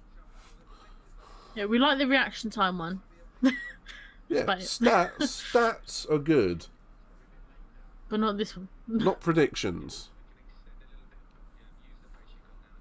I can only feel that it's a graphic made for the new audience. I'm not going to say Americans. But a lot of the new audience are that side. So they tend to give them way more information than what is obvious. Yep. I mean, we all know what an undercut is. If you've been watching Also, Formula 1 for more than a couple of years, you'll know what an undercut is. You new tyres, boom, go. Yeah. Also, sorry to interrupt. What do you think of these new cameras on board, particularly the Aston Martins? They're good, very good, high quality. What about the leveling? Yeah, I heard you talking about that yesterday. I'm not convinced on it. I'm not sure why we need it. I mean, it looks interesting, but I'm not sure why it's needed. Why can't it just be bolted guess- to? I guess it kind of shows the what's the word, the undulations and the camber of the road. Yeah, could do. Yeah, it could be that. Yeah, I mean, it does show that the car is physically tilting through the corner, but I've Problem with the brakes for Gasly. obviously didn't seem that bad when he was passing Russell. Maybe he cooked them when he did that. Okay, Sargent is in the pits. Maybe he's going to undercut Russell. Yeah, like you say, the undercut is. I don't think there was really need for that graphic. Like you say, it might be for some, like, It's for certain newer audiences. viewers. Yeah, but even though I think that those sort of graphics make it harder for new viewers to kind of understand. Because if that graphic pops up and you don't really understand what undercut means, then you're probably looking at it like, oh, that means he's 2 seconds behind him, which is not necessarily the case. So it's a difficult one. I understand obviously that they're trying to like spice it up a little bit, but they either need to make it, I guess, easier for people to understand, or just they don't need that graphic Russell's at in. all. Russell's in, yeah. One of my favourite ones was when they tried to go all esports on the tyres. And do you remember they put percentages on all the tyres? How do they know that? They don't. Yeah, they don't. Yeah. Unless No. they have like one of those dash things that you use like on top of the car, like in a little computer, being like, "Yep, this tire here is like 68% worn. That tire is 32." Yeah, unless they can do that, but... Yeah, this one's about to explode. On softs. Ooh. That's odd. Considering I don't think he had any new set of softs available. 24 laps on softs is possible. It's possible to do, but on the lighter fuel load. But I wouldn't be recommending that one. Okay, as we see Perez come in as well. Yep. What's he? What now? What has he gone on to? That is going to be the key question here. That's also softs. Yeah, softs. Don't know about you. I can't tell. So Hamilton's they're in as softs. well. I briefly saw the Softs for him Okay. as well. Okay, they're all going for soft tyre. That seems interesting.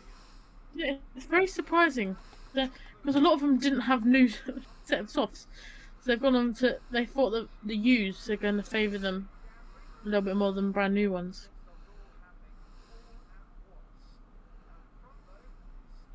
You can see that on your MFD in F1. Yeah, and that's what Midnight was referring to. Obviously, that it's the esports that the computer's going to know that. Exactly, because it's a mathematical equation. Yeah. Whereas the Unless real they world use is something analog. similar. They might use something similar in the car that we don't know. But Well, I don't think it would be for the drivers. they can estimate very well, but they can't measure it. Yeah. I mean, it's all They're done trying to on undercut Alonso. Alonso's pitting. yeah, it's all done on percentages and data and all that sort of thing. Would often be very accurate, Yeah. but they can't say for certain, particularly with any Yeah, degree of certainty. Yeah. As a sport, F1 is very. It's very. What's the word?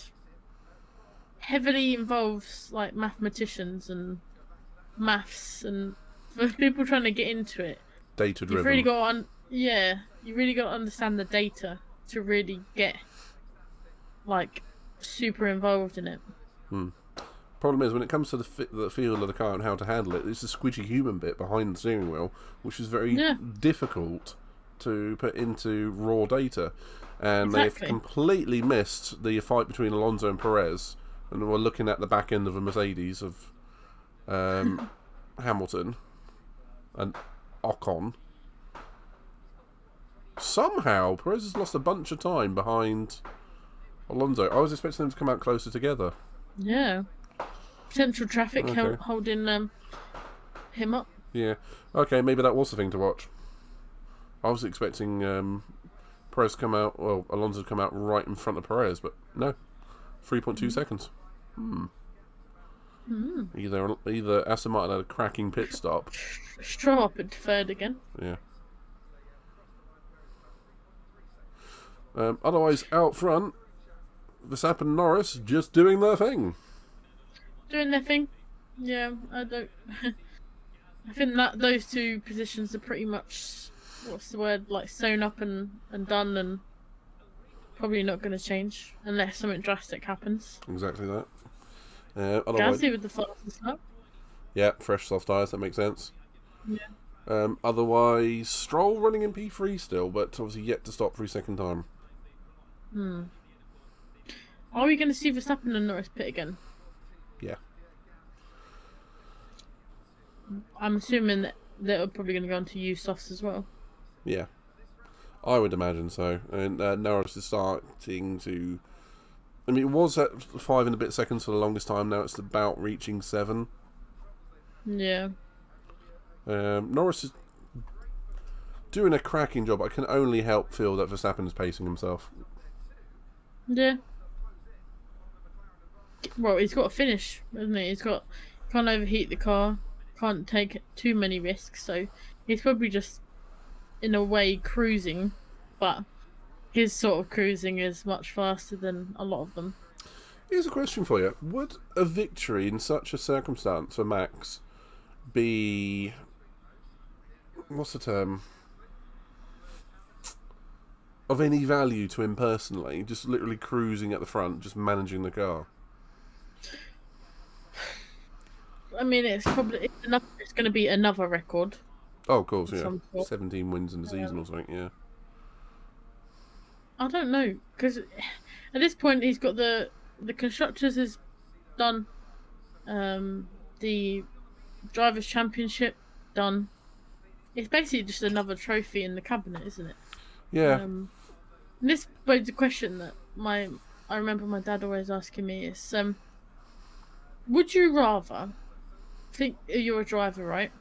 Right. Would you rather be in front the whole time, or like Hamilton in Brazil a couple of years ago, would you want to maybe not start at the back, but would you want to start mid-pack and get the win and like do the chasing and obviously all of that, or would you literally just like want to be in front the whole time, nothing in front of you, just... Well, on occasion I'd like the easy win. However, most of these wins just seem to be like lights to flag, just out in front. The only people he passes are people with blue flags. Yeah. No, but me and my dad always said I feel like me myself. I'd like to not say if it was my one and only race ever, but like a win was guaranteed or something like that. I would like to start in the pack and like race and have that. I guess that risk versus reward, like having a car in front of you, strategically trying to get around them.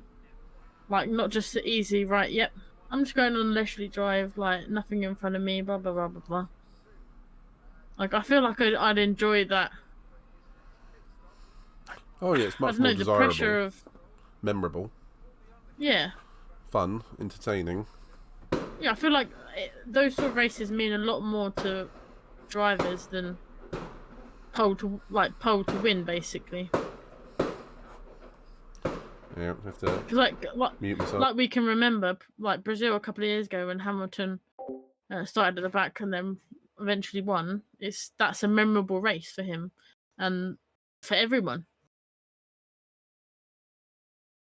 But when you think of it, like this season, when we look back, it'll just be like, yep, Max started on pole most of the time, Max won. That's all that we're going to remember it for. We're not going to remember it for like, oh yeah, Max started like all the way back at the grid and he won like most of the races going from the back of the grid to first.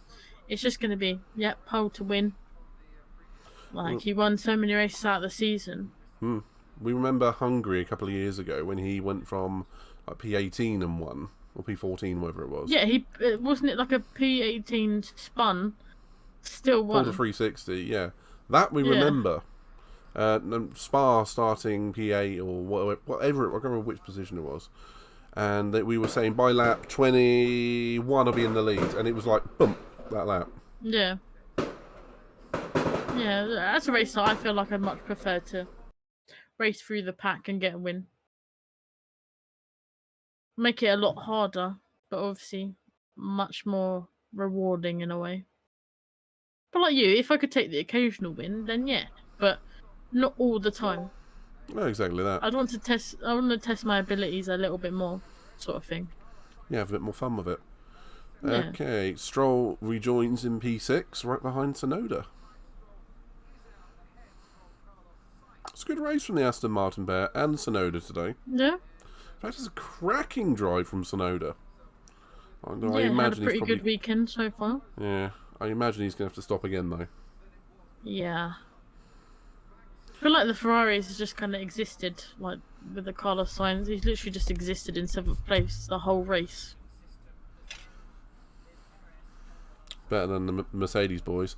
And now you can see Russell has massively dropped off Hamilton as well. I was going to say, saying that, you predicted the Mercedes towards the bottom end of the points, and that's where they are currently. Any thoughts on you, Pedro, about what I was saying about pole to win or racing for a pack? It's definitely less stressful from pole to win. Oh, 100%. Hi, Jack. Spoiler. Max wins. Yeah. Major spoiler alert. Oh my god. I did not expect that. But how are you, Jack? How you doing? Obviously, after this as well, after we finish the podcast, we've got a short break and then we're back for the pre-GP. So, double stream today. Actually, looking forward to driving this track. Yeah, it's one of our faves, isn't it? Yeah, that's what I'm saying. Like I said a few podcasts ago, I like the tracks where I'm not going to it for the first time. Like we know Interlagos from GT7, obviously the F1 games as well, but like we've raced it much more in GT7. We know where everything is. It's just basically dialing into the F1 game, which often can be the hardest part. And because this track has existed on games, and I mean literally since in the 3D realm, since like the mid-90s, it is pretty damn accurate over most of the games. I can't think of any major differences other than maybe a little bit of curbing here and there between the F1 and GT7. On GT7, I don't know if about you, but when you go on F1, the tracks seem a little bit smaller. No, actually, not smaller, but wider in a way than they are on GT7. GT7, it seems to be like a lot smaller than it is on the F1 games. I think that's the only difference. But obviously the cars are different sizes. But like you said with Brands Hatch, when you went there in real life, you're like, oh, GT7 makes it smaller. So when you go there in real life, you're like, oh, like the track is much bigger than I thought it was. So that's the only difference between the two games, in my opinion. I get you, and the Brands Hatch's bigger in real life as well. I mean, I'd love to have a race where I'd make my way through the pack into lead, but I wouldn't be opposed to a more relaxed win. Yeah, no, probably the wrong way to ask that question. But I was just basically saying, like, if you had a win secured, which one would you rather go for, sort of thing? Oh, if you had the option of just ticking win at the end, I'd start last. Yeah, same. So I want to have fun of like just like going through the pack, going past everyone, overtaking, playing that strategic game in the end. Yeah. I'm pissed because I'm waiting for Manley to start streaming the special race tonight, but he's brainwashed because of the F1 right now. Is he sad because of Leclerc? Oh, of course he's sad. I'm sad because of Leclerc. Yeah, I think we're all sad because of Leclerc. But okay. yeah. Okay. Ooh, Some dramatics. Verstappen is in. He's going to be about 12, 13 seconds behind Norris. 14 laps to go. Is Norris going to stay out? Ooh. But yeah, we know obviously McManley's doing the Daytona 500 today. Yeah. So we wish him luck with that. Yeah. Would have liked to have been there, but one, we don't like Daytona. Not true, actually. You raced Daytona last night. I was there last night, yeah. And so was Pedro. Some difference on the curbs. Yeah, I agree, Pedro. Current standing, please. Well, as you just said that, it changed slightly. Yeah, it was Verstappen. It was Verstappen in lead, but now, as of lap 57 for us, it's Norris, Verstappen, Alonso, Perez, Stroll, Sainz, Gasly, Hamilton, Russell, Tsunoda. Do you want to do 11th to 20th? Well, I can do 11th to 15th. Yep. Yeah, we've got 5 currently DNF'd, so... Yeah. Ocon, Sargent, Hulkenberg, Danny Rick a lap down, and Piastri a lap down as well. With both Alfa Romeos, rather, out, K-Mag and Albon out on the opening lap, and technically Leclerc with a did not start. Sarah, do you feel Norris is going to try and go to the end? Ooh. I did say the only way McLaren are going to win this is if they do something different. Now, and I'm not suggesting retirements wise. Is that the two McLarens together? Yeah, Piastri is obviously a lap down. Yeah. The only way McLaren could possibly win this is if, and I'm not suggesting dirty tactics, but if Piastri were to position himself in such a way he's massively awkward to Verstappen. It makes it a little bit harder to pass. Yeah, I get you. Mm-hmm. I get you. You can Mac doesn't even like Daytona, only publicity. We're losing Russell. Oh. Just as we were saying, the Mercedes powered cars are strong. Well, I feel like it's not engine powered, it's going to be something other suspension, tyre related, or. Lyle. Yeah. I don't know. Potentially the wrong setup for the weekend. Oh, definitely not good setup. I was going to say quick hello to Lyle, who's it. Charles Leclerc goes, no. Yeah. But well, we wish Mac luck in the Daytona, and obviously we'll show our support afterwards after we finish the pre-GP, post-GP. Because you're watching the GP now. Yep. Any retired? Well, yes. 6. Yeah, 6 now. What's happening? We are losing Russell. He's retiring the car. That's what's currently happening. Yeah. Who is winning? Well, that answer is a little bit subjective. At the moment, yeah. Norris is in P1, who's pitted, we're going to call it once. Max has pitted twice, and the lead was 12 seconds about a lap and a half ago. Now it's under 9. So yeah. I feel like he's So McLaren need to either bring him in now, or they need to hold him out. Oh no! Here we go. Unless I said that, they're boxing. Yeah. In all honesty, there was no way they were going to. CA the Sloth. Sid the Sloth. Yeah, Max Verstappen. Sid the Sloth. I've seen that comparison.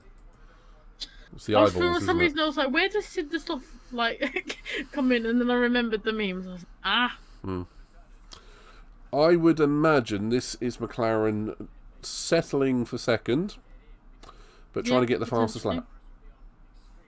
Yeah, I'd agree. Obviously, we know that they're probably used softs. Oh, Perez running outside of Alonso there, nearly coming together. That was a good little bit of. Yeah, obviously Alonso, Perez will have the DRS here.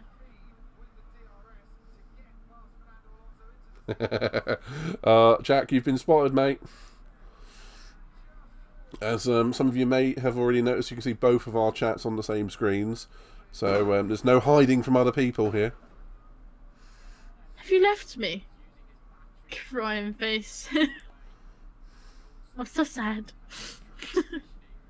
Yeah, and as Pedro says, Alonso putting his elbows out. He's going to have to defend like a lion. Remember that reference? Yes. Yeah, that was that Hungary race where he essentially allowed Ocon to win. War of the chats. Hello, prototype. Wait. Don't you dare quietly leave. Loudly leave. Slam the door on your way out. Ring the doorbell too. Okay, Play nice. Okay, can Alonso hold off Perez? Mercedes power unit versus Honda power unit.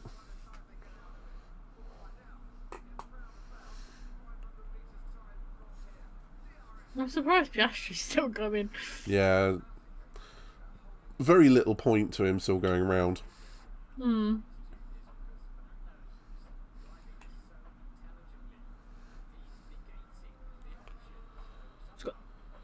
Fastest lap for, sector 1 for Norris. I thought it said fastest lap, but they haven't even finished the lap yet, so... We did see on the race prediction that Pedro sent us that the race pace of Norris was approximately 14 seconds behind Max. It looks like it's going to be pretty accurate. Norris with the current fastest lap, mind you. Yeah. Got to go back and forwards for a bit. I'm actually pointing Your dead team? What do you mean? Oh, I can hear fireworks now. Yep, for those that Yeah, aren't in the fireworks UK. by me as well. For those that aren't in the UK, welcome to the 5th of November. Oh, this Yeah. might be a new graphic. This is good. I like this. Oh, we have seen it. I think I've seen it once. I like this one. We like this one. Yeah, I mean that is essentially the battery, the Kerr's charge, if you want to call it that, which is very, very handy. Ooh. I think we're having an emotes war on my side. I don't blame you. I don't blame you. Do it. We love a good emotes war. Do it. Do it. Actually, Roar. I had to admit the other day that I'm actually a bad influence on a lot of my friends. And it was like, why? Because I'm always like, do it. Do it. Oh, we're playing that one, Jack, are we? We're playing chat against chat. I mean, okay, now it is a chat war. Aw, thanks, Jack. Cretin. I mean... No, I think our chats are equal. We've got... Both of us have got one of the best chats and communities out there. So. Who are you, Lewis Hamilton? Yeah, thank you to my fans. We have the best... No, is that Lewis Hamilton or Donald Trump? We have the best chat, the only chats around. I don't know. It's a bit of the same, isn't it? Oh, God. I never thought I'd be comparing Trump with Hamilton. What is it? What's Hamilton saying? Firstly, I want to say thank you to all the crowd out there. Yeah. The best crowd here. Weird, isn't it? We support winners. I never win though, Jack. So, I've only won once in the pre-GPs. Once. That's one of my only points. It's that 0 points win, back to 0 points, few points, and then 0 again. I think mine's been the same since broadly Monza since I won.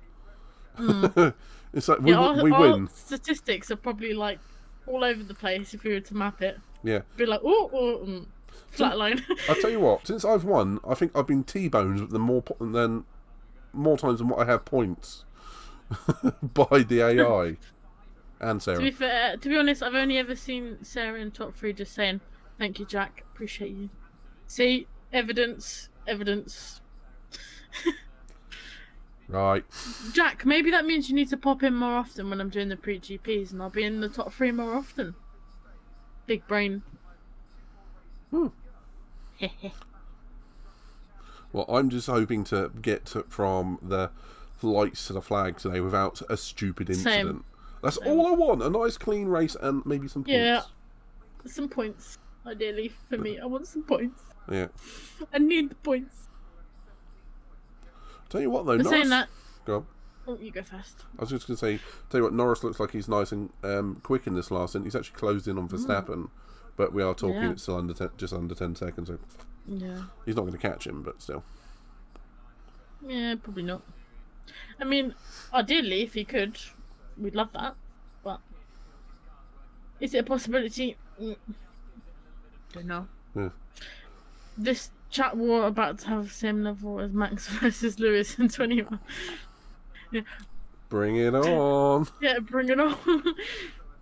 Have fun with that. Right. We are going to focus on the on-track action because it looks like the only battle on track is what we're looking at, fortunately. It's the Alonso versus Perez battle. Do you know, I would have put money on Perez's blowing straight past Alonso, but Alonso is now at 42 years of age. He's a very measured driver. Yeah, no, I agree. So He's obviously got the experience yeah, around these tracks. A lot more compared to the other drivers. he's just being... All I can hear is fireworks now. Hey, they've moved No, over it's to your your area. turn, not my turn. Yeah. Laps remaining. For Max, it is 6 laps. 5 laps now. He's just crossed the line. I keep doing that. I keep saying something, and immediately it's changed as soon as... I feel like we jinx it all the time. Yeah. But can Alonso hold off Perez? I mean, he's getting great drive at the... I'm going to say it. Yung Sao corner. Yep. Whether it's accurate or not, that's besides the point. I mean, we've given it a go. A for effort. Works for me. But he's deploying all of his battery on turn 3 and out of the final corners, so it's giving Perez no opportunity to pass. Yep. It's a shame that Lando lost some time on that last stint. Yeah. I mean, I think it was inevitable. Like we said, the McLaren is much faster. Is it a race like GP? But like, is it a race-winning car over a full Grand Prix distance? Maybe not yet, but hopefully, going into next year, potentially, this is a fight that we could see more of between the Red Bull and the McLaren of Verstappen and Norris. Norris has got to pick up a win at some point, but it's only going to happen when Red Bulls stop just walking away in the opening stint. Yep.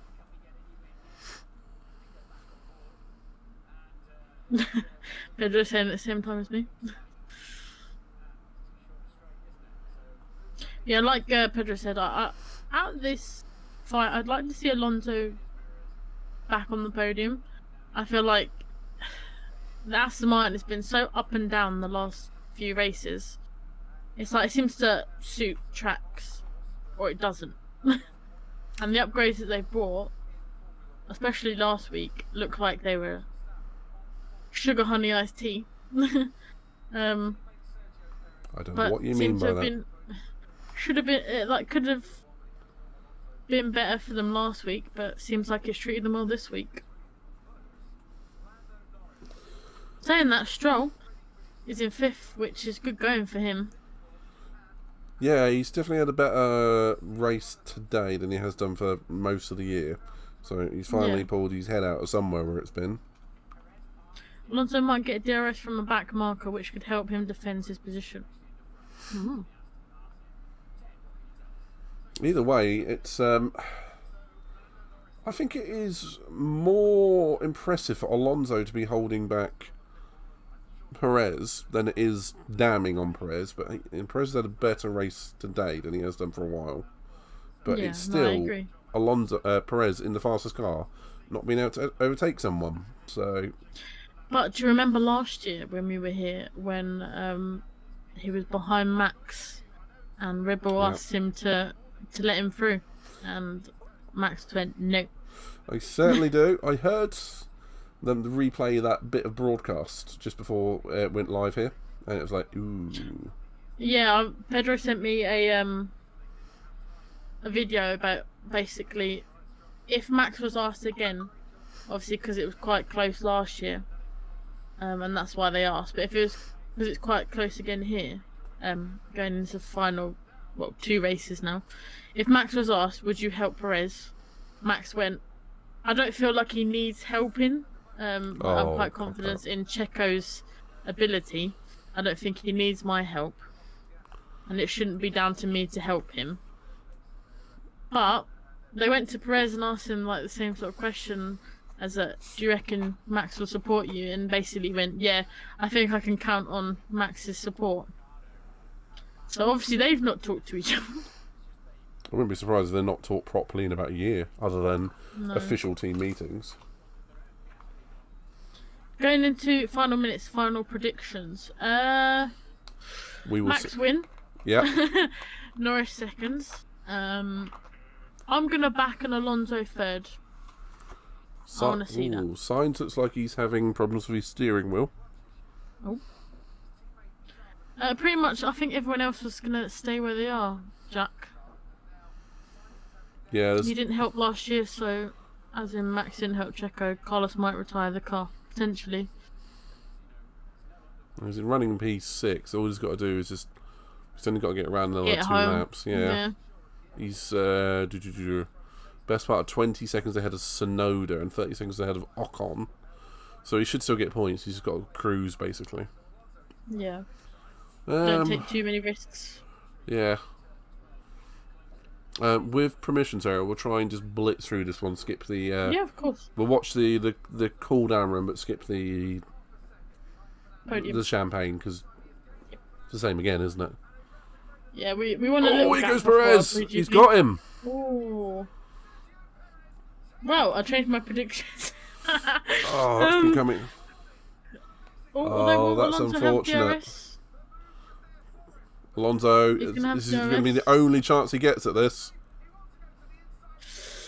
Ooh, defensive from Perez. Well, I changed my predictions slightly. Okay, this is Alonso's going to have one shot at passing Perez Come here. on, Alonso. If Perez has Spice up this race a little yeah, bit. if Perez has used all of his battery to get past, he's going to be vulnerable for one lap. Yep. And that one lap is crucial because we only have one lap left. Yeah, problem is you can see that Red Bull is just better in the slow corners. He's just getting away. Yeah.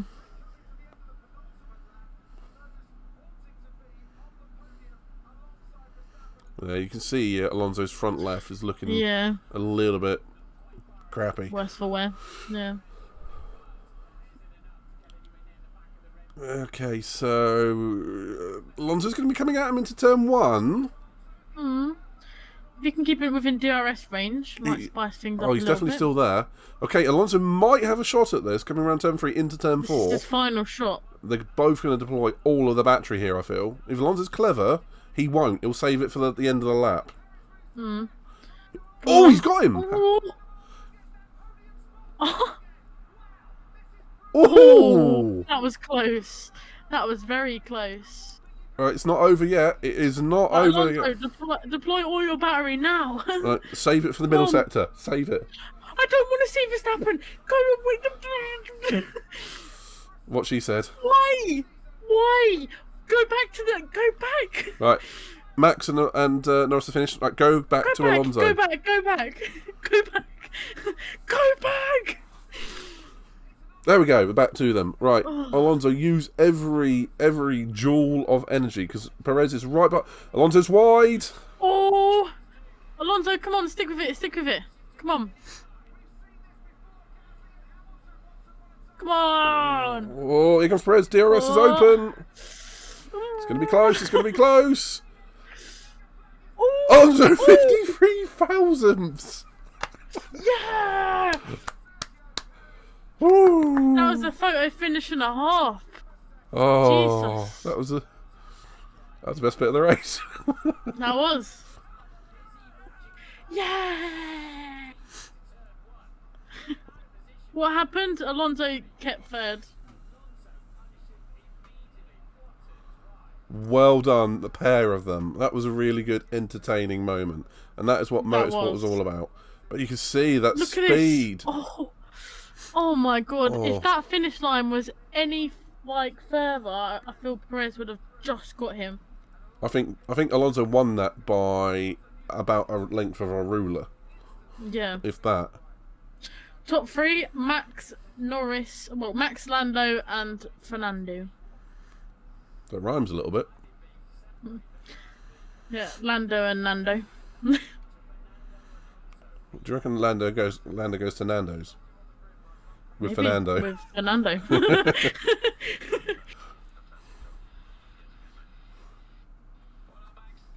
That was the most exciting part of the race for me. 53 thousandths of a second, just Yes. over 500ths of a second. Very Alonso and Vettel like in Japan. Yes, The last same year, sort wasn't of it? excitement. Yeah, which we missed most of that last year because of the TV direction. Yep.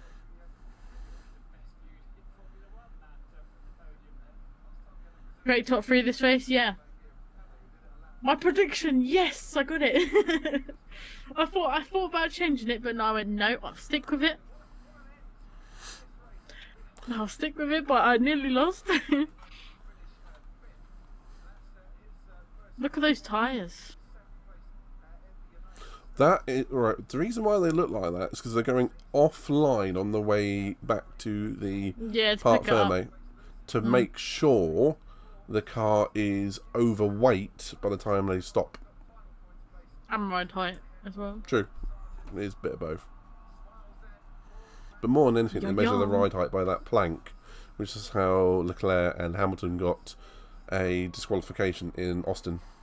Which on Austin, Haas have lodged an appeal with the FIA. The right to appeal. Due to the fact that many a time, a lot of drivers were ignoring track limits. Yeah, certain corners it wasn't getting picked up. Yep. So I just see that as well. And given how close it is in the bottom 2 or 3 teams, although Tsunoda just picked up a bunch of points, given how close it is, that could be vital. Yeah, driver of the day. I'd have to back Alonso. Norris has won the official DHL driver of the day, but Oh no, that's fastest lap of the race. Or was it fastest lap? Sorry. Yep. I read that wrong. Yeah, Alonso. The only one to show epic racecraft out there. Yeah, that's the reason why we had to watch the race at that final second. Yeah. And, okay, Lando did win driver of the day. Yeah. But that has been voted on for, like, the best part of the last half an hour. So, chances are Alonso is going and catching up to him. But now they've closed the lines. Yeah. But, yeah, I suppose when you look at it like that, Norris started 6th. Cracking result, all things considered. Yeah. Right, I was about to say, can we bring up all the data and get ready to go through this? Because we are going to try and muller through it. Because we want to get to the post-pre-thingy GP. And, frankly, by crack 8 on. PM at the latest. Yeah, so we've got an hour, but we want a bit of a break beforehand. Yeah. So I'll bring up the qualifying if you do the... well, Pedro sent me the stats just now, so I've got them. Well, I'll just hold on to qualifying just to sheer fact I can see it. Okay. Alright. Okay, so where are we at? Brazil. Yeah, starting grid. Fine. Okay, so I think it's worth watching the cool-down room because this is going to be entertaining from Alonso. Yeah. I might try... Actually, no, I'm just going to turn up my... I'm going to turn up my speaker so we can hear it. Naughty. Hearing it secondhand's fine. It's tricky, but it's still fine. Bye, Jack. See you later. There's Jack. Maybe see you later when we go and say hello to Mac. That battle was the only... AlphaTauri might overtake Williams in the standing at this rate. Especially with Albon losing out on crucial points, which he... I think he would have been definitely getting points here. Oh yeah, 100%. In the top 10, no doubt. I reckon he would have been on the back of Hamilton, if not ahead. Potentially.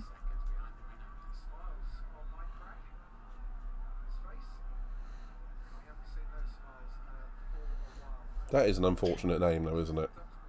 Yeah. Do you reckon... I was just listening to the commentators. Do you reckon this has died down the rumours of Fernando leaving Aston Martin? Yeah. As much as I would have liked that, actually. I mean, Alonso to Red Bull and Perez back to the Force India base, which he was summarily let go for Stroll. Or for Alonso, or whatever it was. I can't remember now who it was. I would have liked to have seen that, to be brutally honest. Yeah. But, no. The longer it's not confirmed, the more I think Alonso will be finishing his career within Aston Martin. Not maybe next year, because while he's performing this well, I think they might give him a year extension or 2. Yeah, I was gonna say. Well, apparently he has got a multi-year deal already. Oh, I thought he had a 2-year deal, like this and next. Yeah. Well, I think that's multi-year. He had 2 years. Yeah. From last year, obviously. I wonder if he'll go for another 2 years after this one, and then that'll be it. Maybe. But as long as he's performing, yeah, why not? Williams might do well at Vegas, considering how good their car is on high-speed tracks. Potentially. Low drag, yeah. He has a multi-year deal with some sort of extension clause. Interesting. Come on, get to the cool-down room. It's Webber doing the post-race interviews, by the way. who famously here in his last race, do you remember what he did? Sorry, who's doing the interview? Webber. No, what did he do? He took his helmet off on the cooldown lap. Oh yeah, I've seen that. I've seen videos of that. 2013, I think it was. Or 2012. 2013. It was a year before the new hybrid rules, and he retired just before him.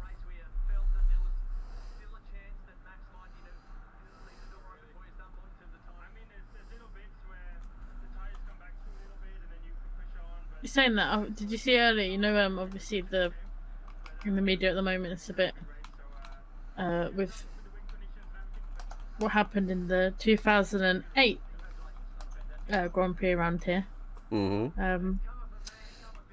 I believe after he said he wasn't going to be at grid, I think is it Felipe Massa? He's in the paddock somewhere today. He is there, yeah. What was the question? Sorry. No, it wasn't a question, Oh, but I was just saying, like, he said he wasn't going to be there. But he is there. And obviously, with the media and everything, and the speculation of obviously that, not the court case, but like the, whatever you want to call it, with the 2008 Grand Prix, Singapore, overturning it.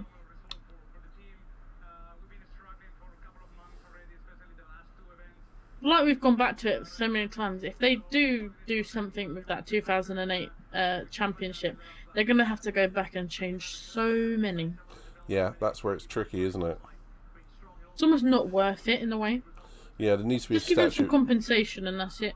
Yeah, if it's financial, fine.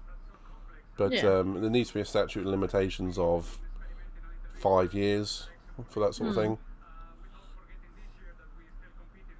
It was good to see Alonso on the podium, by the way. I'll come back to what you're saying about that in a minute, because that was obviously crucial.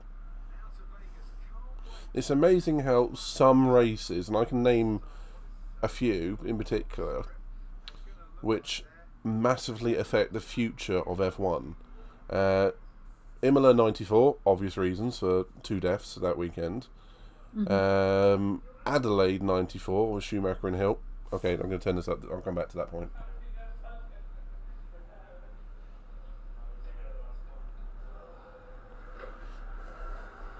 Cool down room.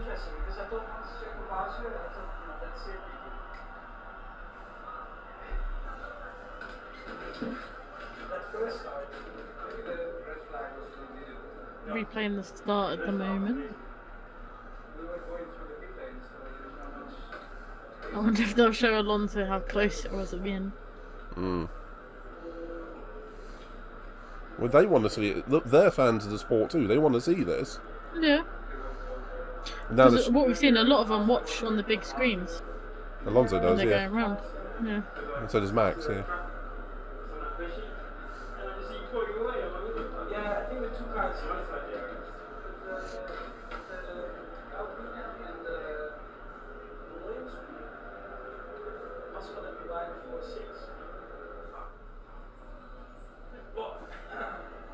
Oh, and then that's it. That was We not very wanted to interesting. see at the end. Yeah, that was not very interesting, sadly. No. But yeah, there's some races like those couple of races in '94, moving on to more of a modern era, like 2008 round here, Singapore the same year, and Abu Dhabi 21.